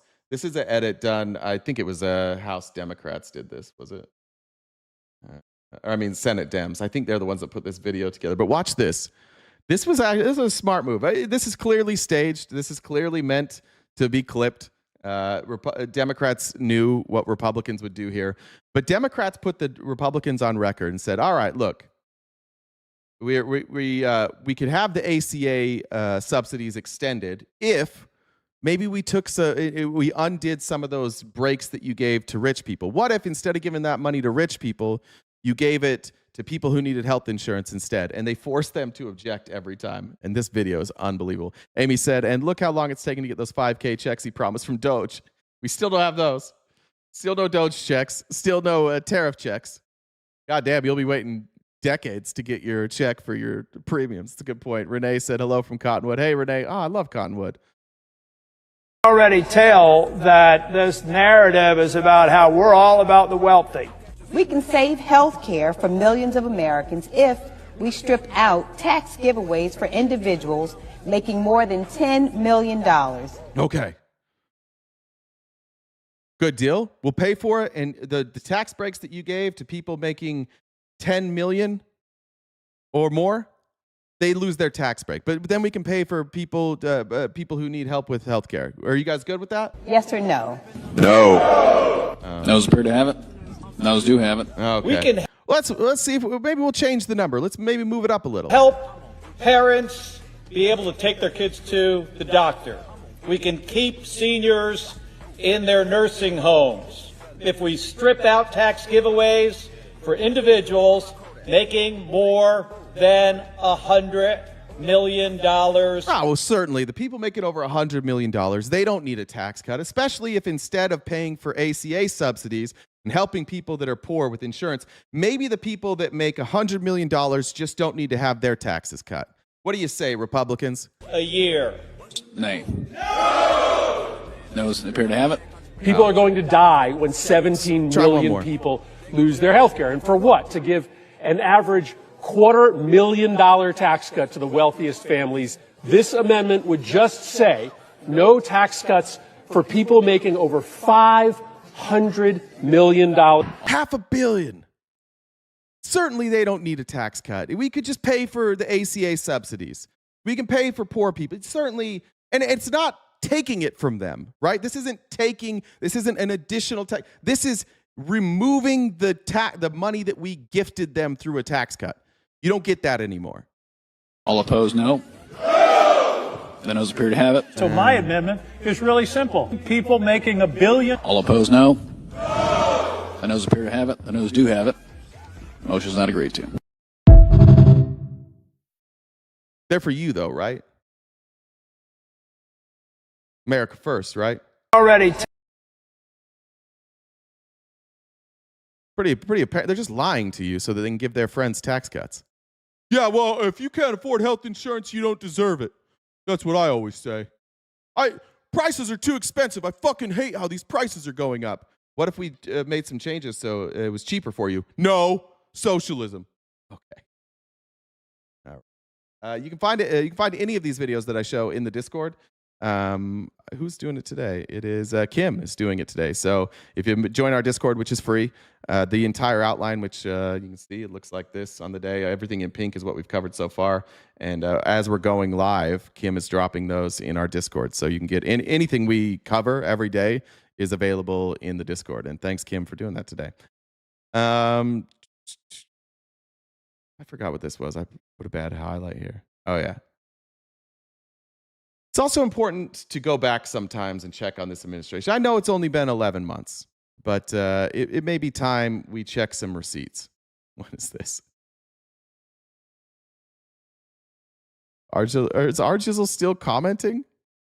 Is he trying to debate me from the chat instead of coming up here, Jen? Is that what you're showing me? That's what this is here? He's just No, that's just what he said throughout the day. So I typically do that so you know what people are saying. A lot of chatter for somebody who doesn't want to come up. A lot of No, chatter. he added me. First he said he couldn't find me. And then he found me and he added me and then he went offline. So Well, we'll try it next time. Let's go back and see some of the predictions that Trump's leadership team, when it comes to tariffs and the economy. Let's see what they projected and see if they were right. You don't understand how good you have it. I believe by the fourth quarter, we're going to see a substantial acceleration. Oh, we're in the fourth quarter. These analytics chief economist saying he's crunched the numbers, and based on those numbers, you've got 22 states. You're talking about almost half of the country that's right now in a recession, according to this data, or on the precipice of one. Yeah, it's a woke Moody's though. If you don't look at prices and you don't look at tariffs and you don't look at inflation, if you just close your eyes, then yeah, things are a lot better. How about Lutnick? Fourth quarter of 2025, this economy. Oh, bad news, Tootle. I know you meant fourth quarter of 2036. I appreciate you trying to give our Republican friends there a break, Tootle. That was very generous of you. But unfortunately, Lutnick then fucked that up for you. quarter of 2025, this economy is going to be humming. Oh, yeah. All of agriculture is struggling right now. It's more than just us on the row crop side. According to the University of Illinois, Jamar says, I don't know about our jizzle, but I am jizzing.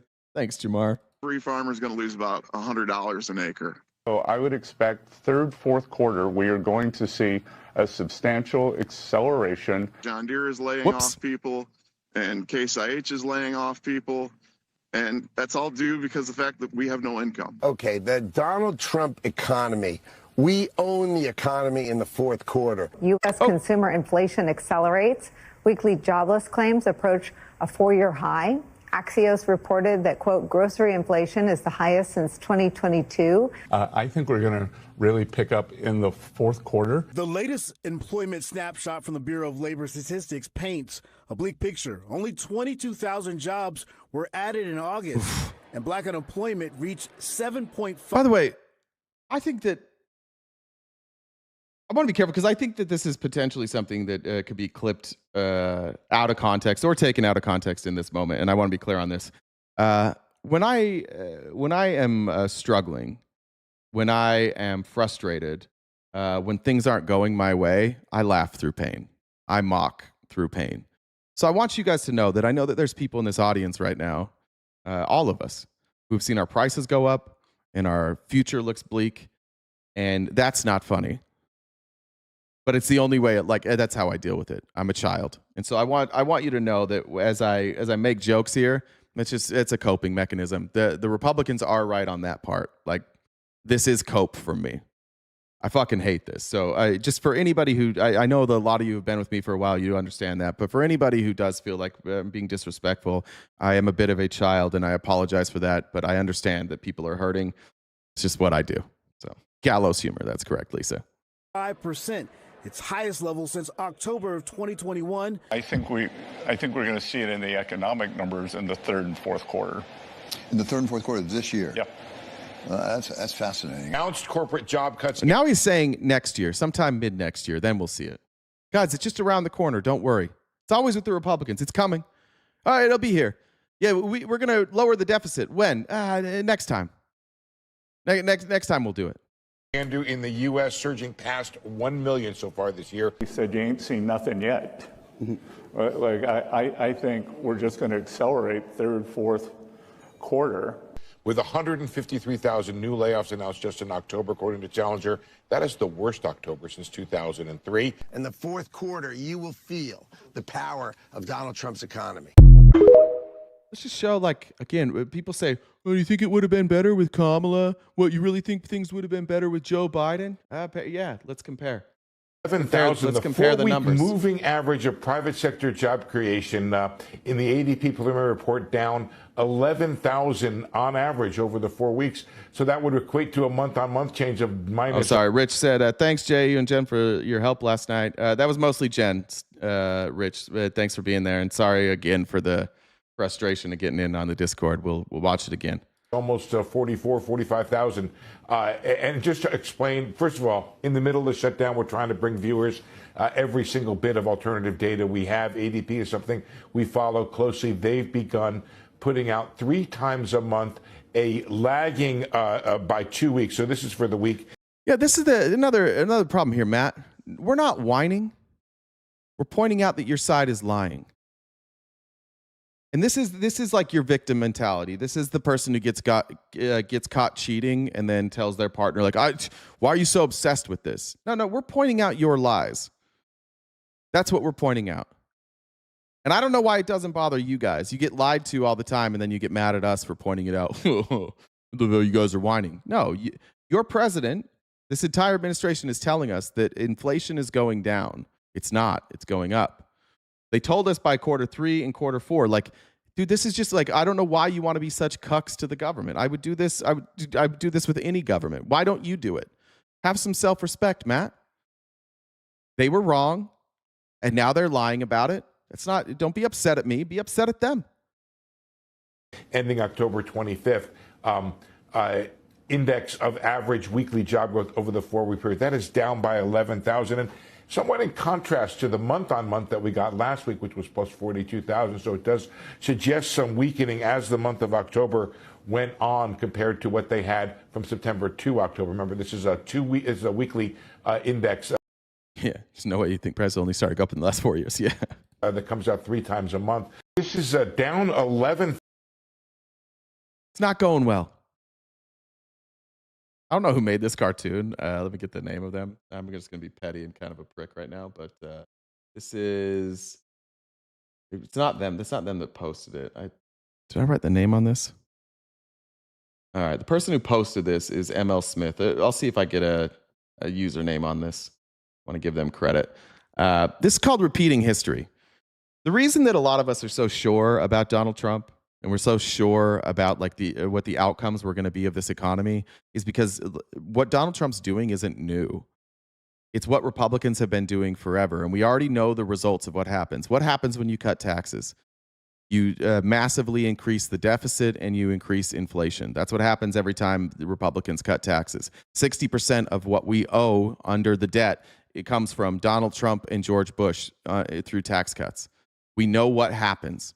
And yes, under Democrats, the debt also goes up, but not at the same rate, because cutting taxes is an accelerant to increasing the deficit. And what it's not is an accelerant for economic growth.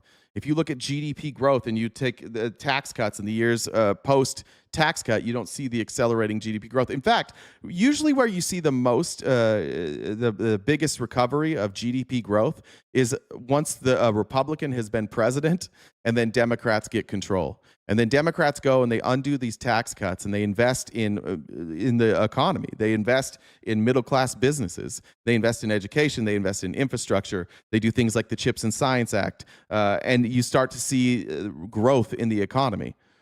You can go look at this. Don't even take my word for it. Just go look at GDP by year.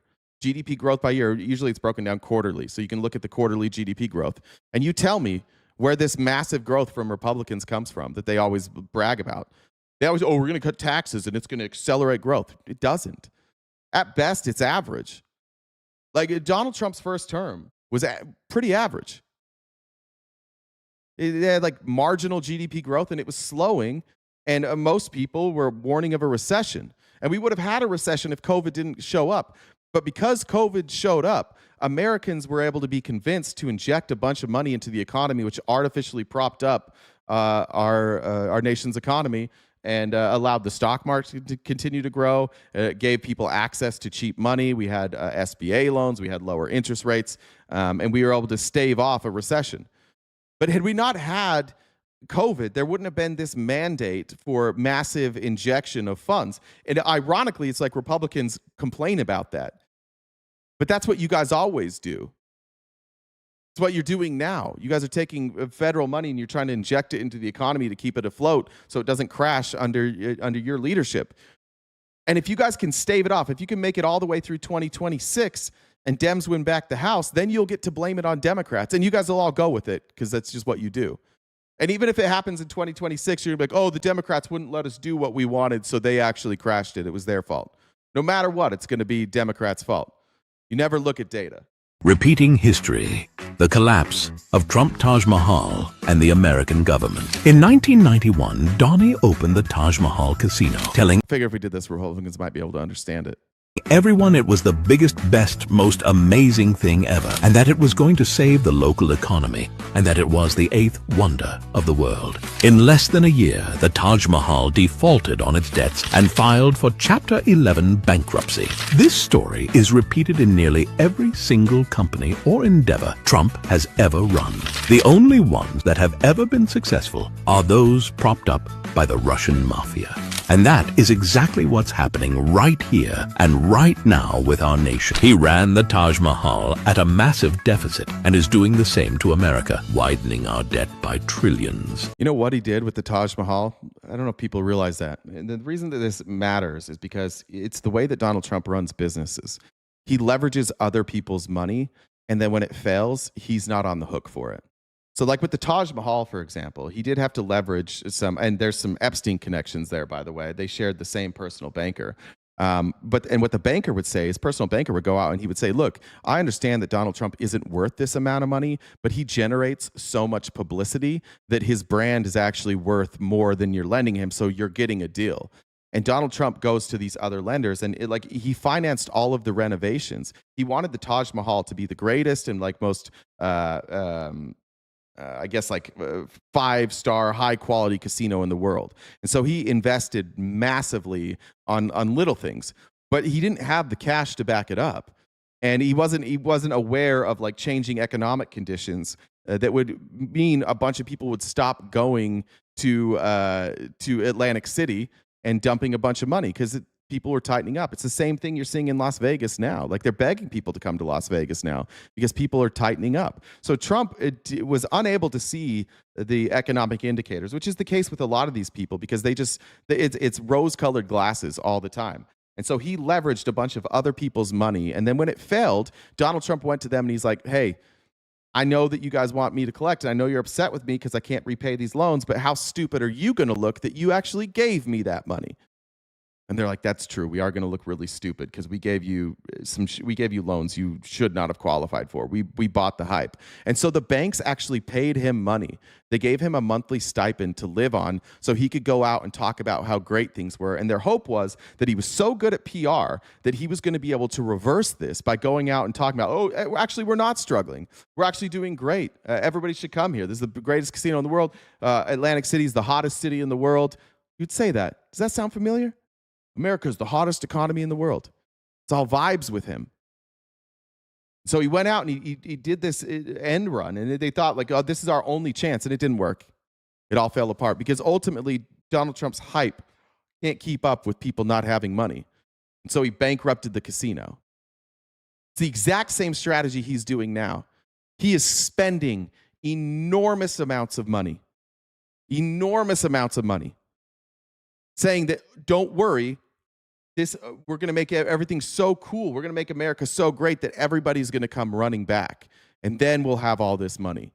And it's not working. Quite literally, the most debt we've ever taken on, and the fastest we've ever done it, while he pretends this is fiscal. Timbo, rather than say that I don't know, you could just fact check any of this stuff. All you Republicans that get upset with me for covering this stuff, fact check it. Come up and correct me. I'd love to be wrong. But yeah, I do know more than most people about this because I study it. That's how it works. The more you study something, the more you learn. Responsibility, just like he did with the Taj Mahal. When he did this with his casinos, he stopped paying his workers, which is happening right now at this very moment with federal employees. History is repeating itself again and again. As the casino defaulted on debts, he was out in public claiming they were making millions and millions. Now he's doing the same. You know what he's doing? He was getting friends of his, including his dad, to invest in the casino. Kind of like he's doing now. Hey, give me EU, give me $300 billion that I can choose how to use. And his dad and his friend, these investors and Russian money, they would come in and they'd buy $5 or $10 million worth of chips, and then they would never cash them out. They were just gifts, but that's how they funneled money in. This is all public knowledge. You can go look at the bankruptcy filings, but this is all public. There were people that were coming in, buying millions of dollars worth of chips, never gambling, and never cashing them in. It's what he's doing now. He doesn't understand any of this shit. It's just that Donald Trump has lived his life basically able to outrun the debt collectors. He's been able to use the protections provided that rich people have created in this country so that you can manage your life and you can get out of bad decisions. You can get out of debt by filing for bankruptcy. And as long as when you create your companies, you don't have a personal guarantee, that bankruptcy doesn't hurt you. So he's done that his whole life. Donald Trump has basically just been a con man on the run his entire life. And that's the only way he knows how to do this. So when he looks at the American economy, he's conditioned to just be like, oh, I'll just run another scam. I'll just run 2 back-to-back crypto scams. What's that?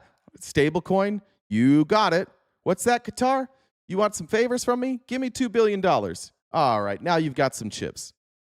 It's going to link in. By the way, the next video I'm going to show you, I don't even know if we're going to get to the Epstein stuff today, which is fine. Everybody else will cover it. The next video I show you after this is going to lay it out pretty fucking clearly. And it's going to scare the shit out of you, just being honest. we are more fucked than I thought we were.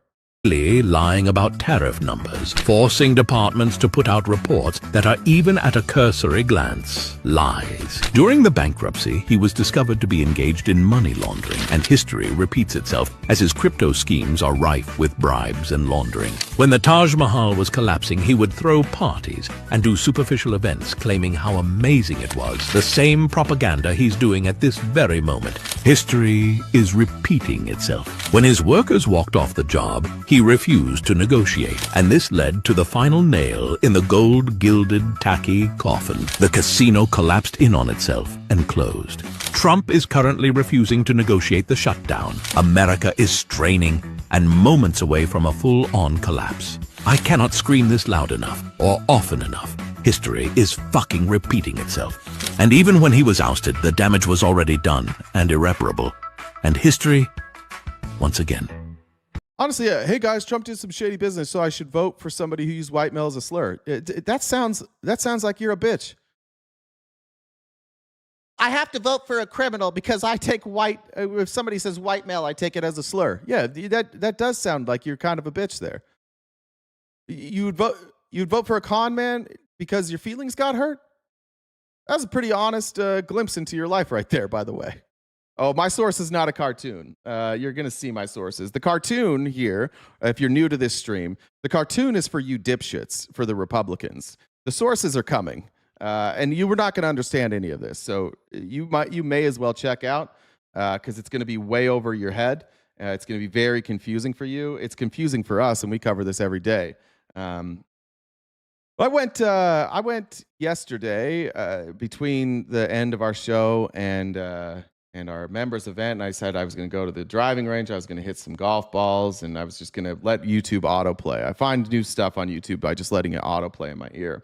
And I came across this channel that I'll show you in a second after this. And the channel was able to break things up. Like what we know here, if we can just recap from what we've covered financially in this country, specifically when it comes to AI, is that there is a AI bubble that is very similar to the bubble that we had in 2008, only the collateral is different. So the 2008 financial collapse happened when collateralized debt hit sky-high default rates. And the collateralized debt that everybody was invested in was mortgages. So you had these mortgage-backed securities that were placed into, like you would take all the mortgages and you put them into one investment, but they were mislabeled. They were or maybe not mislabeled, they were misjudged as AAA rock solid investments. And then when you got into the details, they weren't rock solid. These were loans with no FICO scores, no income verification. You were finding people that basically were unemployed and they were just buying and renting out houses, and that's how they were making their money,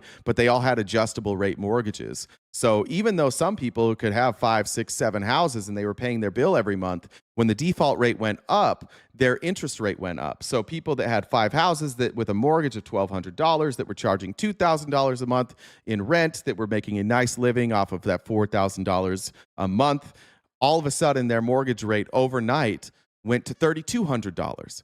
And now they were at a loss. And there's no path forward there because so many people lost their jobs and money that you can't just tell your tenant, hey, thanks for paying me $1,200 a month. It's $4,000 now. There was no way out. So people just walked away. There was nothing they could do. They just walked away. We've learned from that when it comes to collateralized debt with mortgages.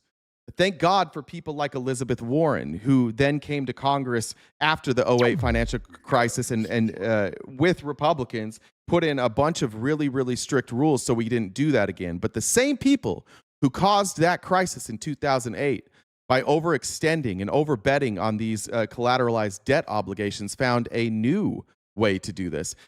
One of the other problems with like those CDOs, not only when they fail, did people lose their investment money, but they were allowing bets on those. So they were making it, you had the CDO, which is all the actual mortgages, right? And this is what you can invest in. You can invest in this group of mortgages. And then they're like, you know what would be a good idea? Let's copy and paste. So what if you could bet on a synthetic version of that, meaning hypothetically? Now you can bet hypothetically on individual mortgages, and you could say like, I'm going to bet with this bet that this bet will lose. So people were betting on this right here. They were betting on this. In The Big Short, they do it by showing like a blackjack table. So if we can imagine, I'm playing blackjack right now. I'm betting. So I put out $10 and I'm betting against the house. And if the house wins, I get my money back. If I get a blackjack, I get a little return on that. Basically, what it would say is that, let's say I turn over a 17 and the dealer is showing a 6. That's a good hand for me. I'm going to win that most of the time. And so then you guys behind me, just to recreate the scene, you guys go turn to each other and you say to the person next to you, he's probably going to win this hand, but I'll make a bet with you. I'll bet you $10 that he loses this hand. But because it's not likely that he's going to lose this hand, you have to give me 10-to-1 odds. Meaning that if I lose this hand, I lose my $10, but somebody else loses $100 because they bet I was going to win the hand. And then somebody else bet on that bet. And they said, okay, well, that guy bet. I also think that guy, I'm going to take that same bet that guy took at 10-to-1, but now we're betting on a synthetic of a synthetic, so I want 100-to-1. And the person giving out that bet's like, of course I'm going to take that. This person's obviously going to win this bet. It's a no-brainer for me. I'll give you 100-to-1 odds on this. And so when I lose that hand, it's catastrophic. When I lost it and it's just me, I lost $10. But when you allow betting on top of that, then it's catastrophic because now there's thousands of dollars being lost. Does that make sense? Anybody? We're lost already? All right. So this video might help then, but I do want to say one thing. Scion Asset Management, that is Michael Burry. He's the guy, Christian Bale in The Big Short. He sent out this letter earlier in October, said, with a heavy heart, I will liquidate the funds and return capital, but for a small audit and tax holdback by year's end. He's ending his practice, or not practice, his investment firm. He said, my estimation of value in securities is not now and has not been for some time in sync with the markets. With heartfelt thanks, but with also apologies, I wish you well in your future investments. That's alarming because the way that Michael Burry values companies is with math. And his math keeps being, even though the math is right, he keeps losing. And that's when you start saying, uh-oh, our markets might be manipulated. And now, this lady. The channel here is Tech, but Make It Real. This is somebody, a former investment banker who now does analysis. I think she might have worked for Moody's or was trying to work for Moody's, and now she does analysis of the markets. I will try and break in and explain this, but unlike me, she's got like pictures and graphs, and she'll make this sensible. But what we're learning is, what I've learned is the Ponzi scheme that is our market is way worse than we thought. We are witnessing the most sophisticated act of financial engineering of the 21st century. Billions of dollars move in circles, valuations rise, debts vanish from balance sheets, and the bubble keeps inflating. 2008 had mortgages. 2025 has GPUs. It looks like a Ponzi scheme. It trades like a bubble. And yet, this is the system that allows more people than... GPU is a graphics processing unit. It's a part that's really, really important in AI. It's a specialized electronic circuit designed to accelerate creation and rendering of images for a computer display. So instead of people investing in mortgages, they're investing in these GPUs. Ever to become entrepreneurs. By the end of this video, you will understand exactly how financial engineering built the modern AI economy and see for yourself whether the bubble is about to burst. Let's dive in. Yeah, they're going to freak out that it's a woman. About 2 weeks ago, Bloomberg released an article about the web of circular deals shaping the AI infrastructure market. Highly recommend giving it a read. It sparked a lot of attention across all tech community and media. But when you start following the money, something strange starts to appear. The same names keep repeating, investing in each other, buying from each other, and reporting explosive growth in the process of while they're buying from each other. But when you zoom out, all of those lines, every connection, every dollar lead back to one company. Not to be a spoiler, but just imagine that you have a company and you sell cupcakes. and you want to show that you're growing, that you're selling a lot of cupcakes, and you want to get some investment. And because you're not selling enough cupcakes, you set up a secondary company, and it's like a reseller of cupcakes. And you own both companies, but you start selling cupcakes to yourself. And you set up this LLC simply just to make it look like your people are purchasing a lot of cupcakes. Maybe you need a loan and you need to show revenue. So that's kind of like the framework of what we're going to show here, is that in order for these people to show explosive growth and revenue to generate more investment, they set up companies that are actually just them, and they buy from themselves and rent and lease from themselves, making their revenue, which we went over NVIDIA's revenue the other day. I think it was like 11 billion, or maybe that was OpenAI, so I don't remember what it is. But it makes their revenue look a lot stronger than it is, because it's a separate company that's making purchases, but really it's just them. NVIDIA will invest up to $100 billion in OpenAI. Why? Because then OpenAI uses that money to buy NVIDIA's chips. It's like if you're running a chocolate shop and you give your friend $100 and be like, can you come to my shop and spend this money at my store? OpenAI I actually forgot she did that, so I should have just waited a second before cupcakes, but same thing. Inks a $300 billion cloud deal with Oracle. Oracle desperately wants to compete with Amazon and Microsoft in cloud services. Landing OpenAI as a customer gives them instant credibility in AI. Oracle gets massive revenue and AI market presence. And in turn, OpenAI gets cloud infrastructure without upfront costs. NVIDIA buys $6.3 billion of cloud services from CoreWeave. NVIDIA already owns 7% of CoreWeave. By buying $6.3 billion in services from a company they partially own, they're essentially paying themselves. OpenAI to pay CoreWeave as much as $22.4 billion. OpenAI needs massive computing power, but it doesn't want to build its own data centers. CoreWeave provides NVIDIA-powered cloud infrastructure to OpenAI. OpenAI agrees to deploy billions of dollars worth of AMD chips. AMD is desperate to compete with NVIDIA in AI chips.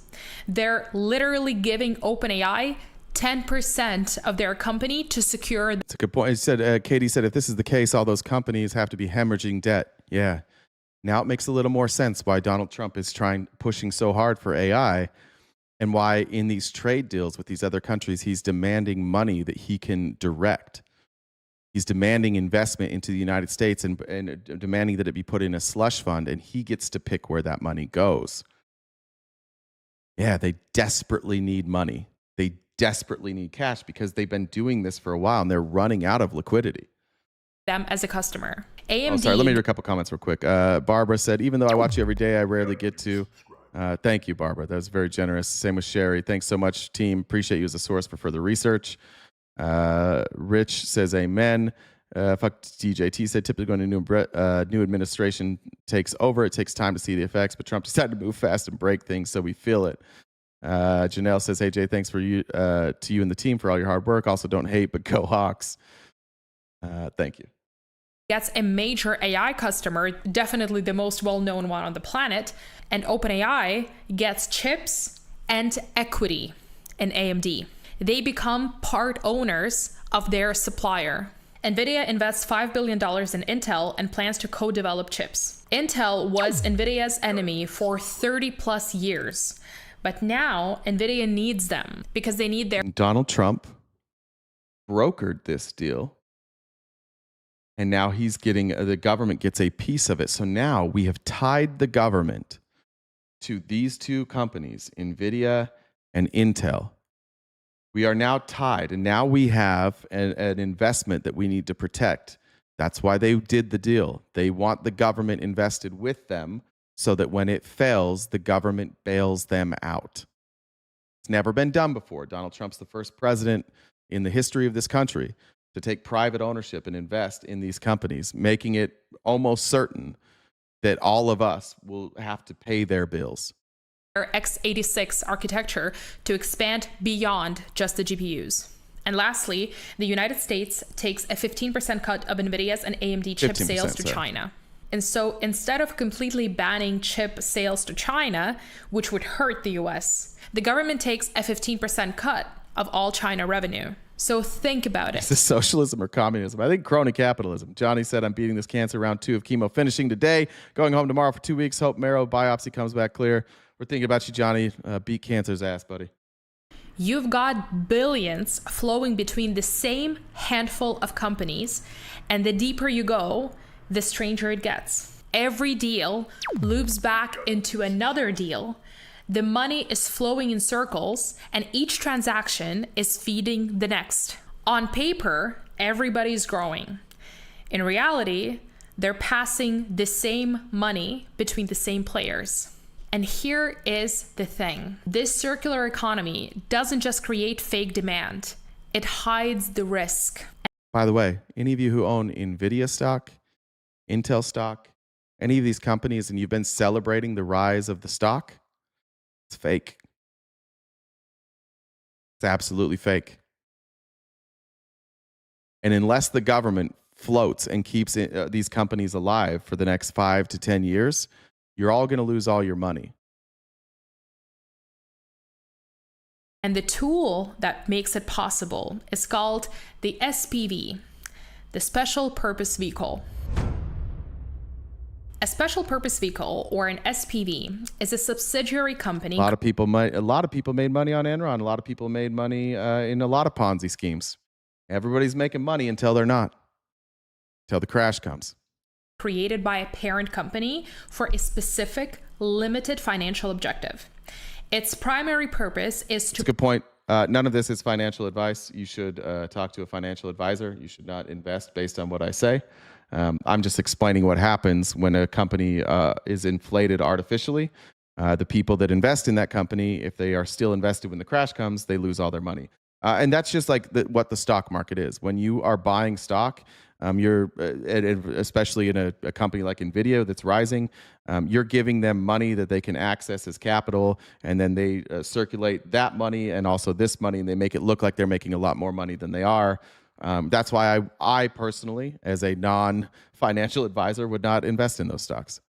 Protect the parent company from the liabilities of a particular project or transaction. In the AI market, it is estimated that there is approximately $204 billion in debt. And of the $204 billion in debt, 49 is completely hidden from balance sheets. The special purpose vehicles are being heavily used in the AI infrastructure market because they serve as financial chameleons, because they make the corporate debt disappear from the balance sheets of the companies that actually control and benefit from these structures. One of the most striking examples is the XAI's $20 billion financial structure. Here's how it works. Elon Musk's AI startup called XAI is raising $20 billion to build out the next generation AI supercomputer codenamed Colossus 2. Main investor? You guessed it, NVIDIA. Oh. The funding round combines $7.5 billion in equity and $12.5 billion in debt.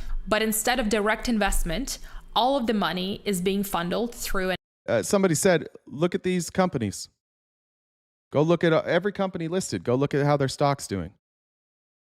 She's not wrong.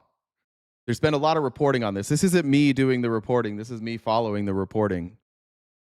The people that are in the know are recognizing this is true. SPV. Who do you think is the largest beneficiary of this deal? NVIDIA. Why? Let's break it down step by step. If you optimize for deep work and practical spending, FlexiSpot company or an SPV. XAI does not raise money directly. They use their SPV as a middleman that only exists to receive money from investors. It's a really good point. Most of these companies are also laying people off. That's not a sign that things are going well. That's a sign that you've got liquidity problems, that you need access to cash.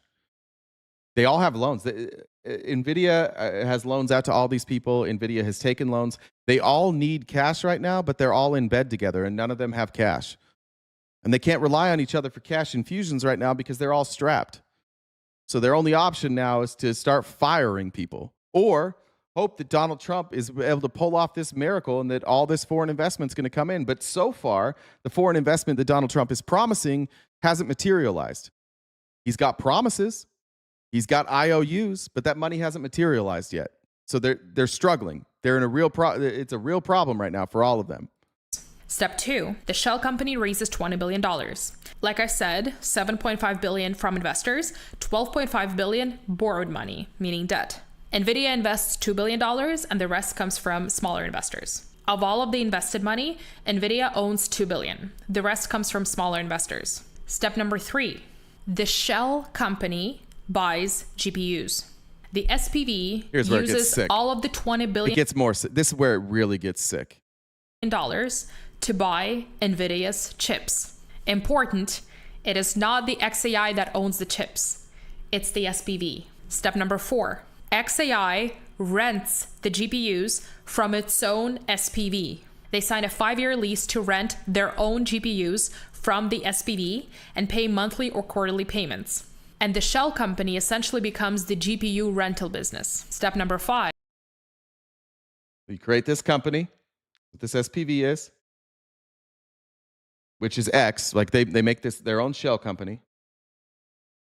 Shell company raises $20 billion. They say, look at this awesome company. You guys got to invest. They reach out to their friends. Elon Musk goes out there and tweets about it. Oh, check out, you got to invest in this company. They go, I mean, they've got plants all over Twitter and Reddit, and they pay people that cover finances to hype this stock to hype this investment. They go out to qualified investors and say, look, it's with Elon Musk, of course, going to make money.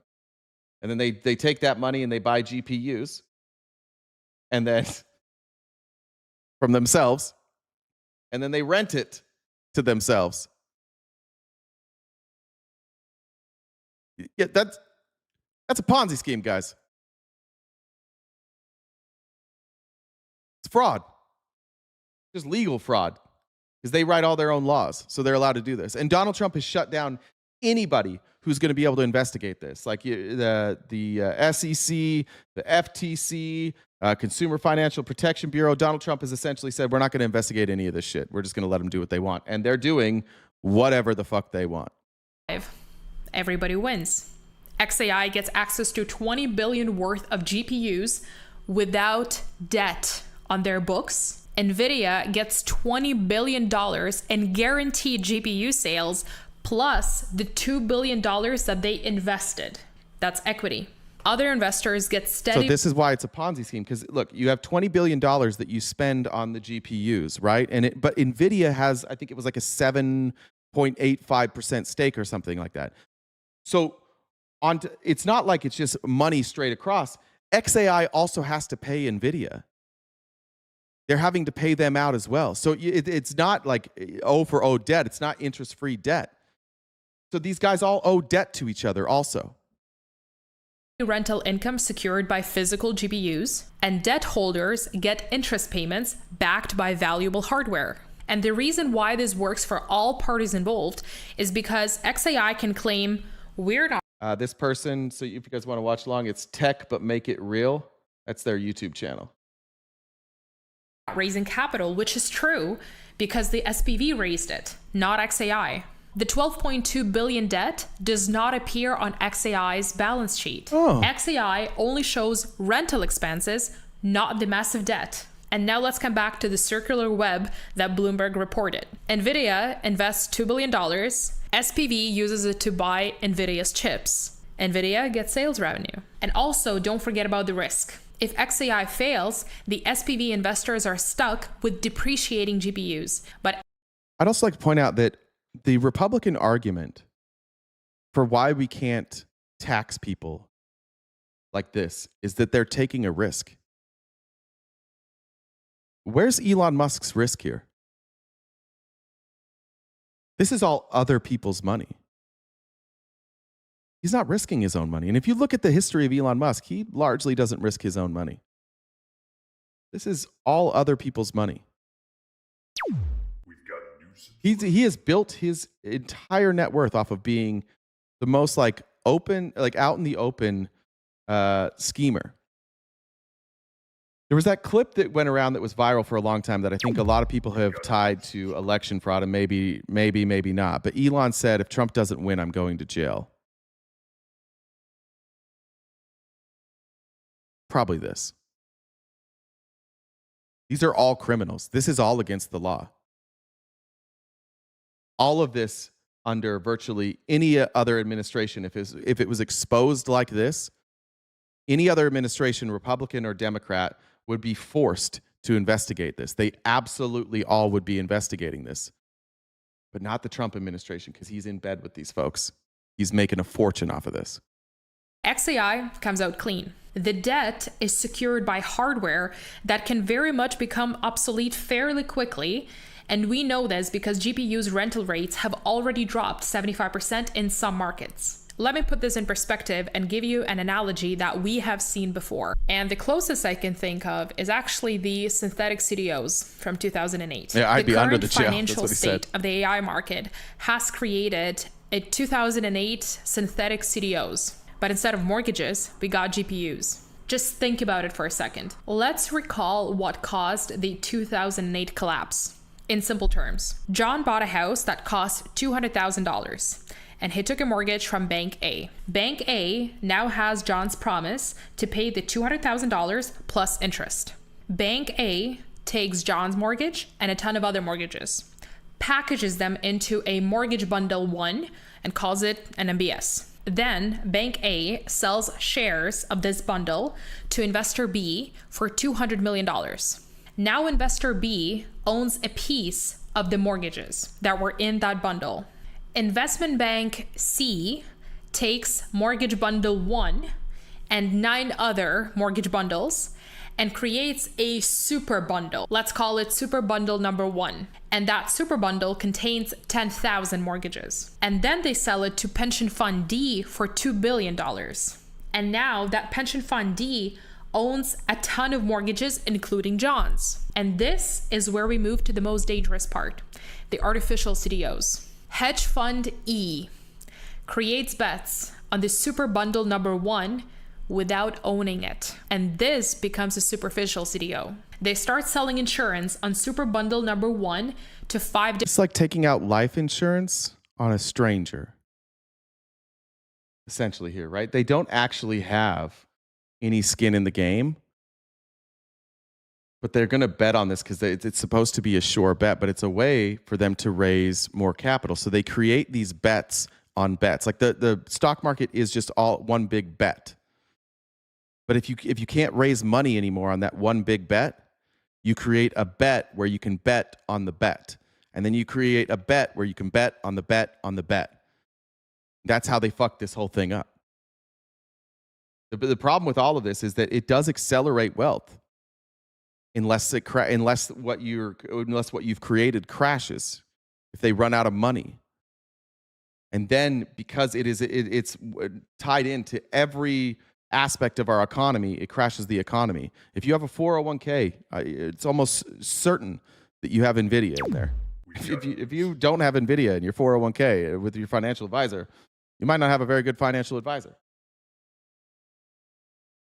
But this is everybody. This is teachers. It's firemen. It's policemen. It's everybody's retirement is tied up into this. That's the problem.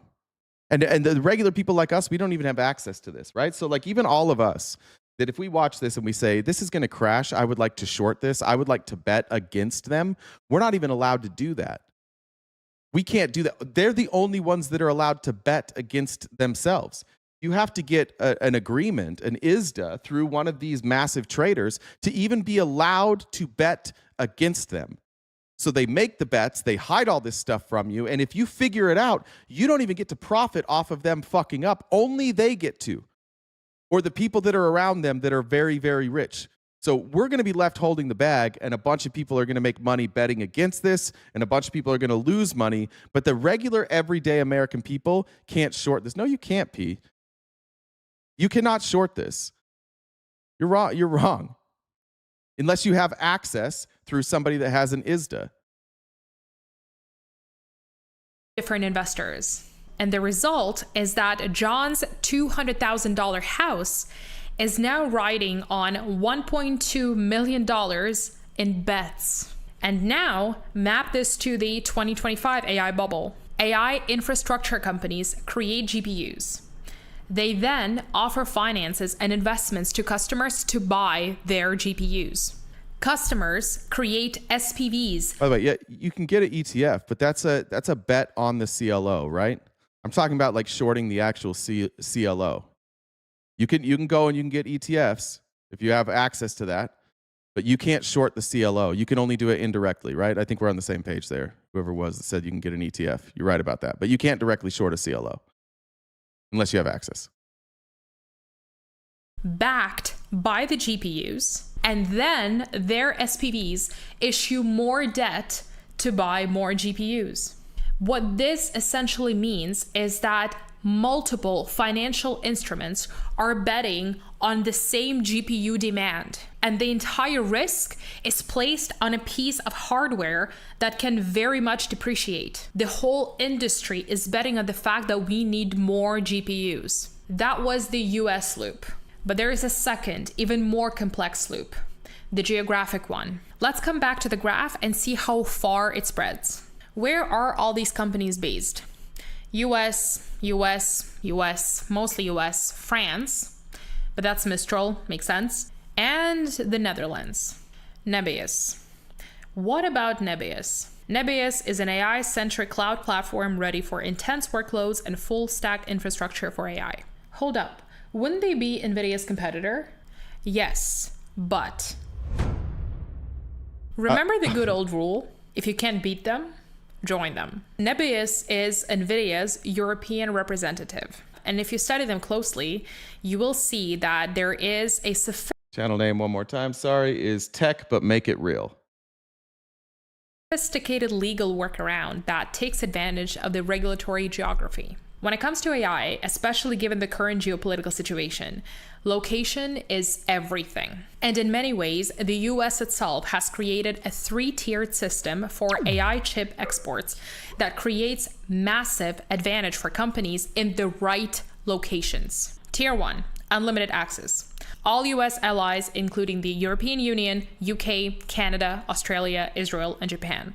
Restrictions? None. Can buy H100s, H200s, and the future Blackwell GPUs.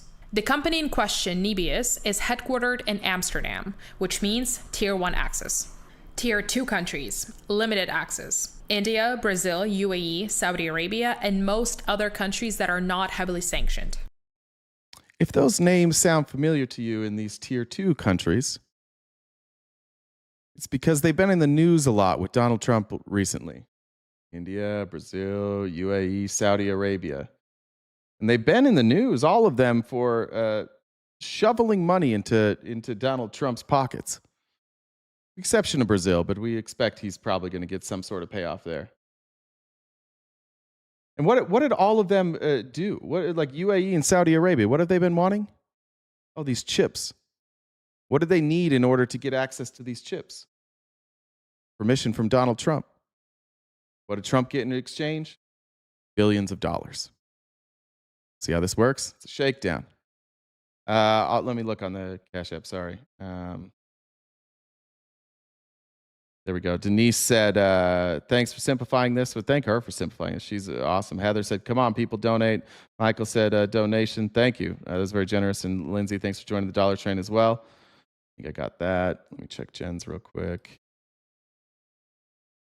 Shannon said, happy early 40th birthday, headed to Seattle, and I'm not sure I'll be able to listen tomorrow. Thanks for all the time you and Jen put in to keep us informed. Thank you. And also, thanks for remembering my birthday. Appreciate that. Restrictions? Listen closely. Maximum of 50,000 H100 GPUs. Put a pin on this. I'll come back to it. This is important. And lastly, Tier 3 countries that are severely restricted and sanctioned. And you guessed it, China, Russia, North Korea, and Iran. Restrictions only downgraded chips. H20s instead of H100s, H800s instead of H200s. NVIDIA as an... Notice that was one of the sticking points there in the trade negotiations with China, and Trump has now announced that he's going to give China access to the non-downgraded chips now. That's how desperate they are. They need somebody to invest. They need money. And now they're like, fuck, I guess we're just going to have to cave. When it seems like Trump got nothing out of that deal with China, it seems like we're getting nothing out of that. He loves talking about those magnets that he can't explain. That was like, that's basically what he could get. He's like, all right, fine. We'll do magnets. We'll give you access to these chips. An American company must comply with American laws, but they're not gonna miss out on this entire chunk. So what did they do? They partnered with Nebius. And here's how Nebius, I don't want to say the word exploit because they're not really exploiting. They're using the system that lets them do this. China is kicking our ass in AI. I agree with that. But where they're not kicking our ass is in these microprocessors, these GPUs. We're still ahead of the game with GPUs when it comes to China. Now, the problem that I think a lot of people, the risk in giving China access to these chips is that the fear with China is that they're going to rip off the technology and make it their own. That's how desperate we are. We're giving them access to our strategic advantage, and they're 100% going to try and rip us off. But that's where we're at. We're at a point where we're so desperate, we have to take Chinese money. So this is how Nebius and NVIDIA's schema works. Nebius operates from Amsterdam, Tier 1 location, unrestricted access to the world's most advanced AI chips. Nebius buys NVIDIA's chips. This creates a legal way for Nebius to circumvent export controls and sell AI power to Tier 3 markets, which, let me remind, Tier 3 markets contain 2 of the largest countries on the planet. Chinese companies or any other Tier 3 country cannot buy H100s directly, but they can use Nebius cloud services. For Tier 2 countries... Caleb, will you send me a link on that? Because I'm going to forget, but send me a link on that, Caleb. And let's come back to that pin. Remember when I said that they get up to 50,000 GPUs? You may ask, is 50,000 a lot? It is enormous. 50,000 H100s is more AI computing power than most countries will ever need. The next logical question would be, so why does Nebius model work? If 50,000 units is more than a country will ever need, why buy from Nebius? Because countries hit the GPU limit, not because 50K is not enough, but because building and operating AI infra requires massive capital, expertise, and ongoing operational costs and capacity that most nations cannot or will not have. Then, NVIDIA invests $700 million in Nebius in December 2024. No, it is not the largest investment, but through this partnership, NVIDIA provides priority access to latest high-performance GPUs, and Nebius starts distributing AI compute. And coming back to the Bloomberg's diagram, this deal fits right into the circular flow. No, I agree. Look, I'm telling you, I'm not saying that this is the only reason that we sell those chips to China, and they are going to try and reverse engineer it. And they probably have got, in fact, we know they've gotten access to these chips through reverse engineering, or that they're trying to reverse engineer, and she's going to cover that. But now this allows them to not only use the chips for their own advancement, but also make those advancements while trying to rip it off. You're right about that. They're probably going to figure it out anyways. But this gives them the ability to have access to them while they're trying to figure out how to do it. NVIDIA invests, Nebius buys NVIDIA's chips, NVIDIA profits twice. On top of it, they create market access to restricted customers through European or Middle Eastern cloud services. Am I fact checking her while watching her video? So the data that she's taking comes from, I want to say it was a Wall Street Journal or New York Times, and the sources are in the New York Times article. So this chart that she has, she didn't make this. This is from the New York Times, and the information she's getting is all linked in that New York Times article. So I've gone through some of it. Some of it, frankly, I just don't understand. Some of it's above my knowledge level, but I've fact-checked it as much as I can. But again, you shouldn't trust me or her if any of this stuff's wrong, and I appreciate those that are. There's probably some of you that understand this better than me in the chat too, so I appreciate that. If there's stuff we're getting wrong, let's correct it. But yeah, this stuff she's taking directly from, I think it was a New York Times article. Bloomberg? Oh, Bloomberg. Thank you. Generate revenue from both chip sales and equity appreciation. They bypass export controls without violating a single law. I mean, say what you will, but this is genius. Again, to put this in perspective and give you a more familiar analogy, imagine the US government said Americans can buy unlimited Ferrari sport cars. Europeans can also buy unlimited Ferraris. Middle Eastern countries can only buy 50 Ferraris. But Chinese can only buy Toyota Camrys. And then Nebius steps in. And Nebius sets up a European Ferrari rental company. They get the Ferrari to invest in their rental company. They buy Ferraris with no restrictions because they are a European company. And then they start renting them to restricted customers who cannot buy directly from Ferrari. They charge premium prices because they're the only game in town. And they use the rental contracts as collateral. So think of Nebius as Blockbuster Video. You can buy a movie for $20 or $15, whatever it was at the time. But you can't buy all the movies. In this case, you're restricted because you're not because of trade agreements. But they basically made like a Blockbuster Video, and they put it in Amsterdam, so they didn't have to follow the same rules that we're following, and it created a rental system instead. And then you jack up the price. So it's a way for NVIDIA to be like, all right, well, I can't sell to them, but I need to sell to them because we got to make money. So our workaround is we'll have Nebius, and we'll sell it to Nebius, which we own, and then we'll rent that out to these people at a high markup.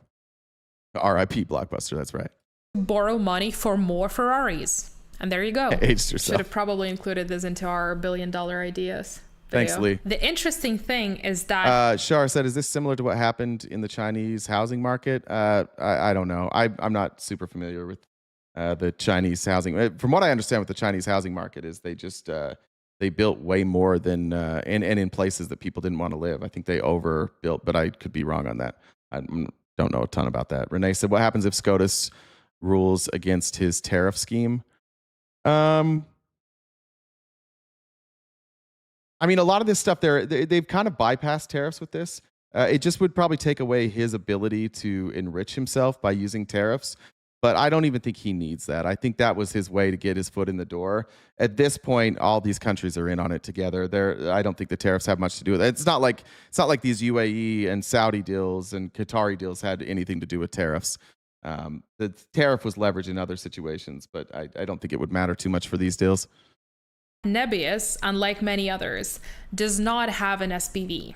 Nebius is actually a formidable independent competitor that NVIDIA chose to invest in rather than compete. Fun and Funk, I told you where the fact check is. Like, I just don't have to. I think it would be a silly way to do this. I do think, I mean, I watched her video and then I went and fact check it, and now we're watching it together. You guys can do the same thing. It's not lazy. Like, this is content, dude. Like, do your homework. Against. And there is proof that it works. Microsoft's $17.4 billion agreement with Nebius demonstrates the power of this arbitrage. The reason why Microsoft uses Nebius instead of building their own data centers is because Nebius guarantees faster deployment, lower capital investments, regulatory compliance, and risk transfer. And the best part is that Microsoft isn't stuck with depreciating assets. Lee, thanks for the gifted subs, and the too. circular benefit comes into play again. Microsoft pays Nebius $17.4 billion. Nebius buys NVIDIA's GPUs. NVIDIA profits from both chip sales and equity stake in Nebius. This is why NVIDIA is in the very middle of this whole web.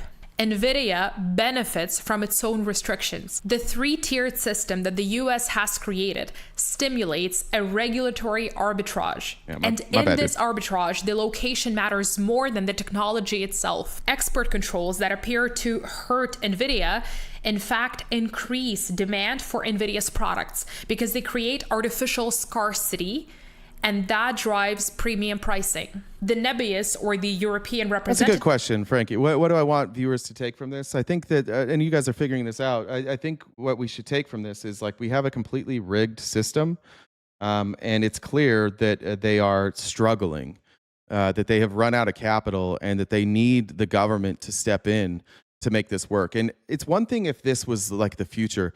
I'm not even convinced that AI is the future. Our country is making a massive bet. We've basically gone all in on AI. So even if we're successful in keeping all of these companies afloat, what if AI is not the future? I'm very unconvinced with AI. I think AI is great for a lot of things. I use it every single day. But like the return on investment, I'm not sure is there. Because I essentially, most of us use AI essentially for like a search engine or to create graphics or just slideshows, stuff like that. The stuff that they're claiming AI is going to do, they're making some wild claims. They say it's going to be able to like cure cancer, that you're going to be able to use it for early diagnosis, that eventually it'll build cars, that it'll take over manufacturing. I'm not sure. I haven't seen good enough evidence that for sure is going to happen. To me, it seems like all the people, at least in America, that are behind AI, it's the Elons, it's the Sam Altman, they are heavy on rhetoric. They tell us consistently that it's the future, but I haven't seen that they've been able to show that the stuff that they claim AI is going to do, one, is possible, but two, even if it's possible, will it be better? And the cost is massive here. I also think that our government is short-sighted in how they're doing it. If AI is the future, if indeed what they're saying is correct, then what she's also saying is that you need massive amounts of energy production in order for AI, like for these servers, to work. And then I've got more questions about this administration, because if you need virtually unlimited amounts of energy, why the fuck are we cutting subsidies to energy that is renewable and cheap? Why would we be so focused on oil? Why would we stake our future on AI and also say, by the way, it's also going to cost a fortune in order, like monthly, recurringly, to power all this stuff? And it drives up the cost for consumers. Can the American consumer keep up with that? Can we keep up with those rising bills? It looks to me like we can't. If Phoenix doesn't do something next summer, like, we already had people selling their houses because they can't afford to live here. Because in some instances, people that have had their house for 20, 30 years, their mortgage is less than their power bill. People are paying $1,000 a month for a power bill here. So for me, what I would take away from this is there doesn't seem to be much of a strategy from our government. It seems that our government is being pulled in multiple directions, and you have these AI companies who essentially spent hundreds of millions of dollars to get Trump elected and lobby him all the time. And they're also invested in crypto, which Trump sees as an opportunity for him to enrich himself. But then he also has these oil barons over here who want their cut, and they see an opportunity. They go, oh, we're going to have to generate lots of power. We gave you money. We want to profit from that. To me, it looks like we have a government who is being pulled in a lot of different directions, and it's not really benefiting us. It's doing it in a very haphazard and expensive manner with no real actual like guarantee of return on this. This could bankrupt America legitimately. With it, I think that isn't Nvidia worth something like $20 trillion? How much is Nvidia worth? How much is Nvidia worth? Does anybody know?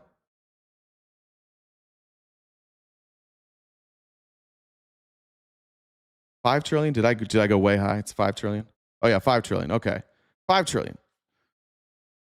That's a massive amount of money for a company that doesn't make that much money. That also, I mean, just the fact that it's worth $5 trillion drives up the price of everything else. I don't know. I just don't see a real clear strategy from this administration. That's what I would take away from this. One, it's a Ponzi scheme. But two, our government doesn't seem to have a plan for this. Not a very good one, at least. Model is actually spreading. G42, the UAE based, where actually I applied for a job a couple of years ago, serves the Middle Eastern market. And there are many more neo-cloud companies that now position themselves as regional gateways. And this financially engineered system, where you have a combination of expert controls, SPV financing, and circular investments, create a self-reinforcing system where geography gets leveraged into massive financial returns. The bubble is indeed forming, and it's growing day by day, which leads me to my final question. Will it burst? After studying lots of data related to this topic, it does seem like the bubble conditions are more extreme than in any previous technology cycle. And the pinnacle of all of this is that the GPU demand... That's actually a good point, too. I know you're joking there, Adams, at never buying an NVIDIA GPU. I don't make tentacle porn. But, like, that's why these AI folks, that's why they're kind of okay with the type of crazy AI porn that they're making.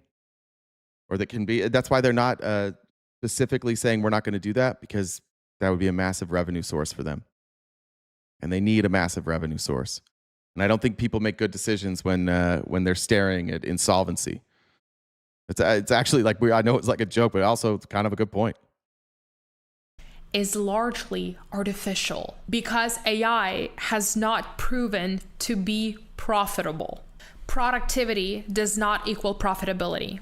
20% of US adults use ChatGPT, but enterprise AI ROI averages only 6%. 80% of companies report no significant bottom line impact from AI. 95% of Gen AI pilots fail to reach production. Developers are not becoming extinct. Yes, the entry-level market is very difficult right now, but it's due to two factors: post-pandemic overhiring correction, and because seniors have indeed become more productive. But GitHub Copilot numbers confirm that the increase in productivity is very small. A ton of examples of companies with unprofitable business models, no moats, risks to be wiped out the moment the foundational company releases a native product. There has never been so much money spent on technology with unproven profits. This creates a massive paradox. And the paradox is that even though it looks like a bubble, even though parts of it trade like a Ponzi scheme, the AI infra market will definitely deflate and balance itself out. There has never been a better time to build a technology product. These are mad times we live in. Absolutely. I think a good comparison here, and this predates me, I didn't live through it, but just from the studying, is like the .com bubble, where like all you had to do was like create a domain and say .com, and everybody would invest in your company because it was a new technology that was going to take over the world. Like that's where we're at right now with AI too. It's an emerging technology. Nobody really has figured out how to monetize it yet in a profitable way, and it's super expensive. And so basically, like think of a single company that isn't doing AI. Everybody's doing it. They're all told by their advisors that we got to do AI. That's how we're going to get investment. We're going to get left behind if we don't do AI. We got to do AI. Got to do AI. Got to do AI. And for most companies that we deal with, who gives a fuck about AI? For most of the stuff, like it's not even beneficial, but they just say that. And that's what creates this type of bubble. There's this artificial demand, and there's no like path forward where it is profitable. That's why we talked about the other day with like OpenAI. OpenAI is asking for $1 trillion from the U.S. government because they've taken so much investor money and they're not making money, and it's expensive because not only do they have to pay for their infrastructure, but they also have to pay off these very expensive loans. And OpenAI is not any better than DeepSeek, and DeepSeek was made for a few $1 million, and it's I always want to say like open concept, but what's the word for open source? And so you can see the source code, you can recreate it, and it works just as well. And so you're seeing that companies that are made from basically nothing competing with companies that have spent billions and billions and billions of dollars. And that's why she's saying like it's a good time to be in tech because there's all this new innovation, but the pioneers here are all significantly overvalued and overleveraged. Absolutely mad.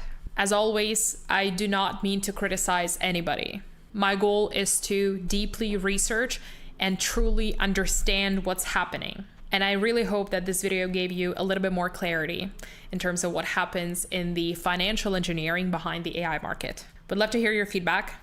Thanks for listening. Until next time. She's so dope. Bye. My new favorite channel. Just let's give her another little shout out here. This is their channel, Tech But Make It Real. She's awesome. I've gone through a couple other videos, and I'm sure we'll see her again. But she also reminds me of, not to bring up bad names. So I'm you guys know I'm bad with names, but there was somebody that used to hang out on Mr. Jones's panel all the time that spoke exactly like her, and I swear it's her. She had a baby like maybe a year ago. Do you guys remember who I'm talking about? The TikTokers, like the cadence. Anybody else getting that same vibe? Yeah, Kiara. That's right. Kiara. Yeah, that's right. You know who I'm talking about. Sounds just like her. Same delivery, just enjoyable person to listen to. Just it's like a really. Every time I listen to Kiara, it was like it was a calming effect. All right, well, we got some time for the Epstein stuff. Johnny said not trying to make. It's definitely not Kiara, though. It's not Kiara? No, that's not Kiara. Oh, that's not her. I thought you were saying I said it wrong. No. Yeah. What happened to Mr. No. Jones, Judy? Don't look it up. He is a scam. He's not putting his boots on the ground. He is a scamming motherfucker. That's what happened to Mr. Jones. He got caught. Johnny said, not trying to make me focus. Hearts keep me going. Thanks, Johnny. Thank you, Marianne, as well. Let me double check here. I guess we have to. I didn't think we would get through that in time for Epstein, but we'll do some Epstein stuff. I hope you guys like that. I think that that's one of the cool things about the difference between now and 2008 is that it was hard to get that information in 2008. But if you're online at all and you're following investors, like it's pretty common knowledge that this is a real fucking problem. It's not really hidden like it would have been in 08. There's just too many smart people that are connecting dots. And I'll continue to keep trying to find those creators. Shout out YouTube. They've been doing a great job with my algorithm, showing me new creators that are much smarter than me, but break it down in a way that I can explain it. So hopefully we have more of that to come. Let's do this real quick. Harry Enton wants to show.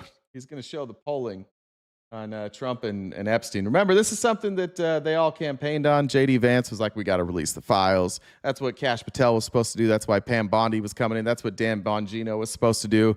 It helped him win the election, and now the numbers are problematic. When you talk to the that was awful. Thanks, Patrick. It was like great but awful. Yeah. It's very clear what they want. They've made that clear again and again.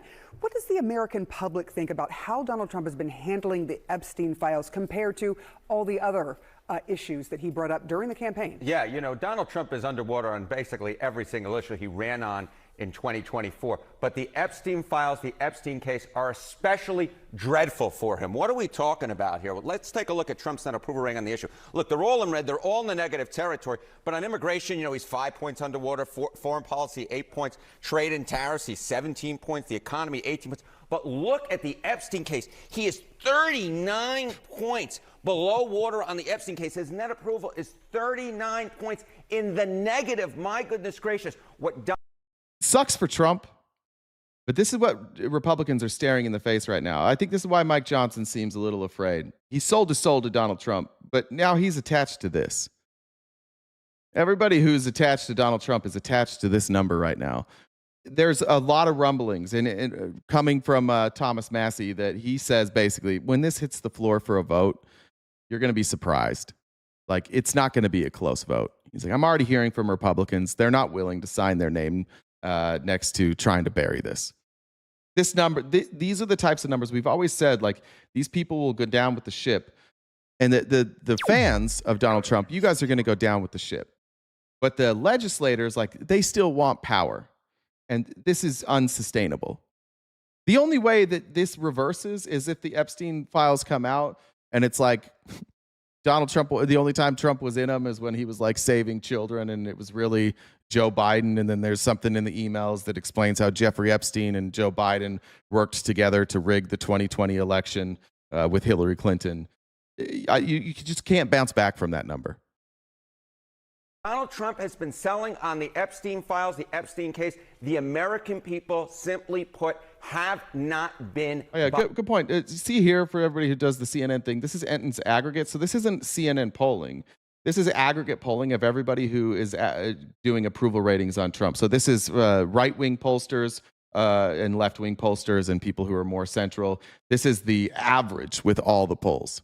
At all, Sarah Seidner. All right, so is there any sign that things have gotten better since there have been some things that have been released? Yeah, okay. Although released by Democrats. What happened to QAnon? Dude, I'm going to look into QAnon. It's interesting you bring that up. About 10 minutes before I went live, I came across a thread, and I don't know if it's credible or not. So I just want to preface that, and I'll dig in and I'll see if there's anything credible. But there's this thread that has been widely circulated that is basically now accusing of Republicans orchestrating QAnon to distract from Trump's connection and make it about Hillary Clinton instead.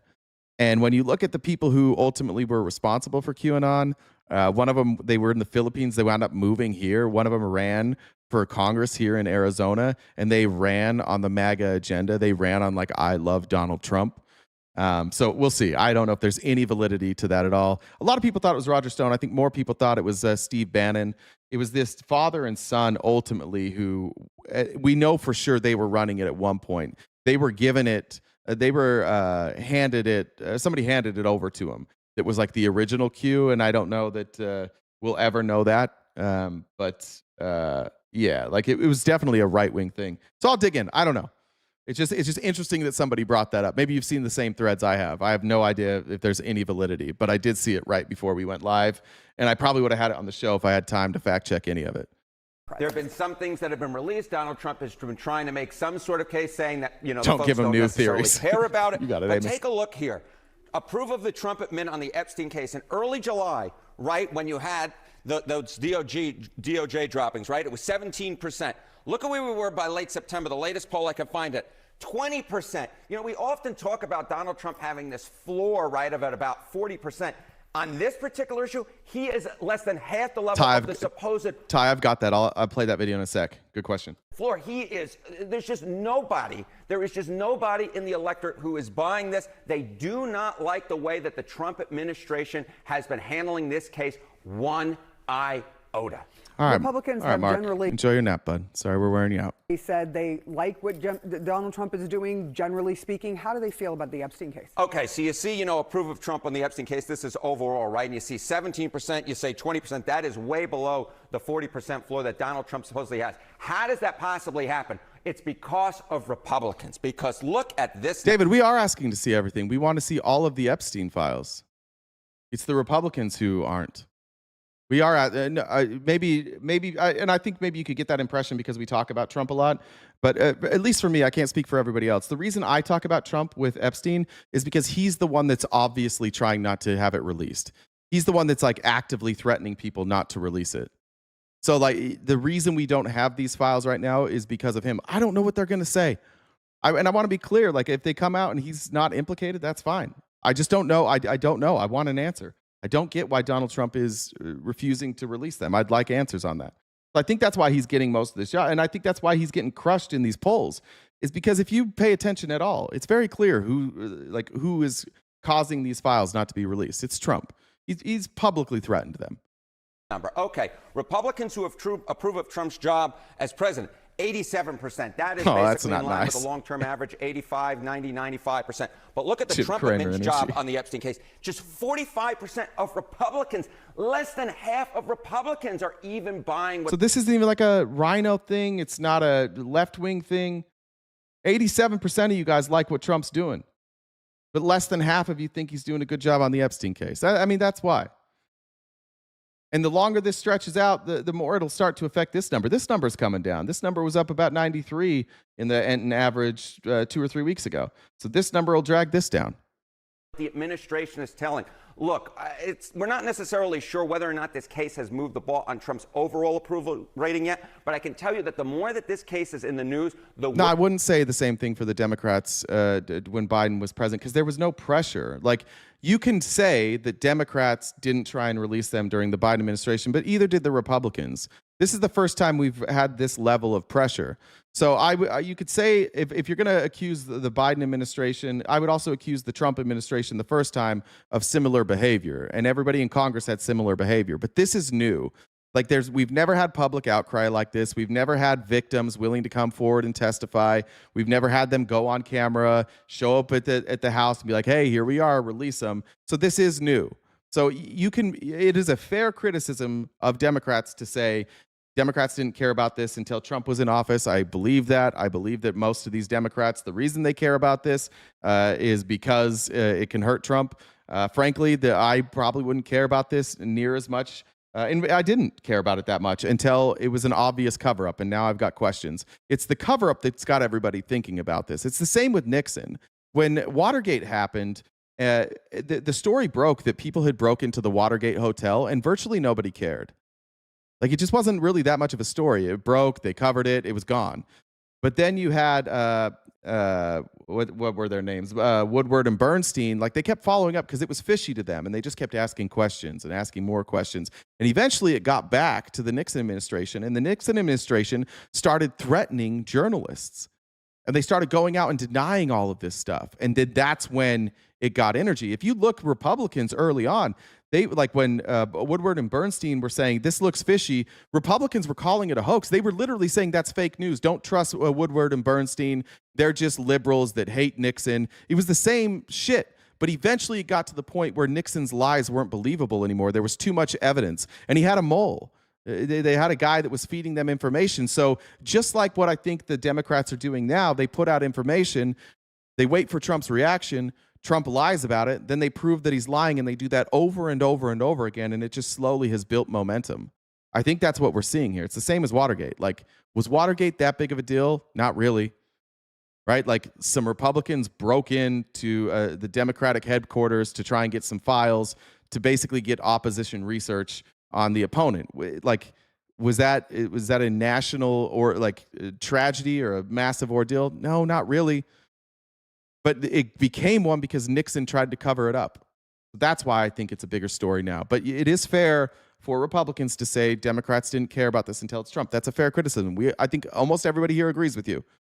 But that's not why it's a big story. Worst it is for Donald Trump because, simply put, it is his worst issue by far. We could be seeing a vote on this next week. This case is not going away. And I don't think Bill Clinton's getting a pass, but I will say that some of the emails that were released yesterday say that Epstein in an email says that Bill Clinton never went to the island. So I don't know. Now we've got a problem. Says he, like, the flight logs that Clinton was on. I've only seen flight logs that are going to and from, I think, New York and places inside the United States. Somebody could correct me. I'm not sure, but I don't know that there's any flight log saying he went to the island. And there's a new email from Epstein that says, he's like laughing. He's like, Clinton, like, we were buds with Clinton, but I never took Clinton to the island. So I don't know. It is not going away anytime soon, and that is bad news politically for Donald John Trump. All right. Let's get into it a little more. So there's the polling. I like you Republicans a little bit today. I think you guys you're asking good questions today. I like you guys today. I'll show it. Yeah.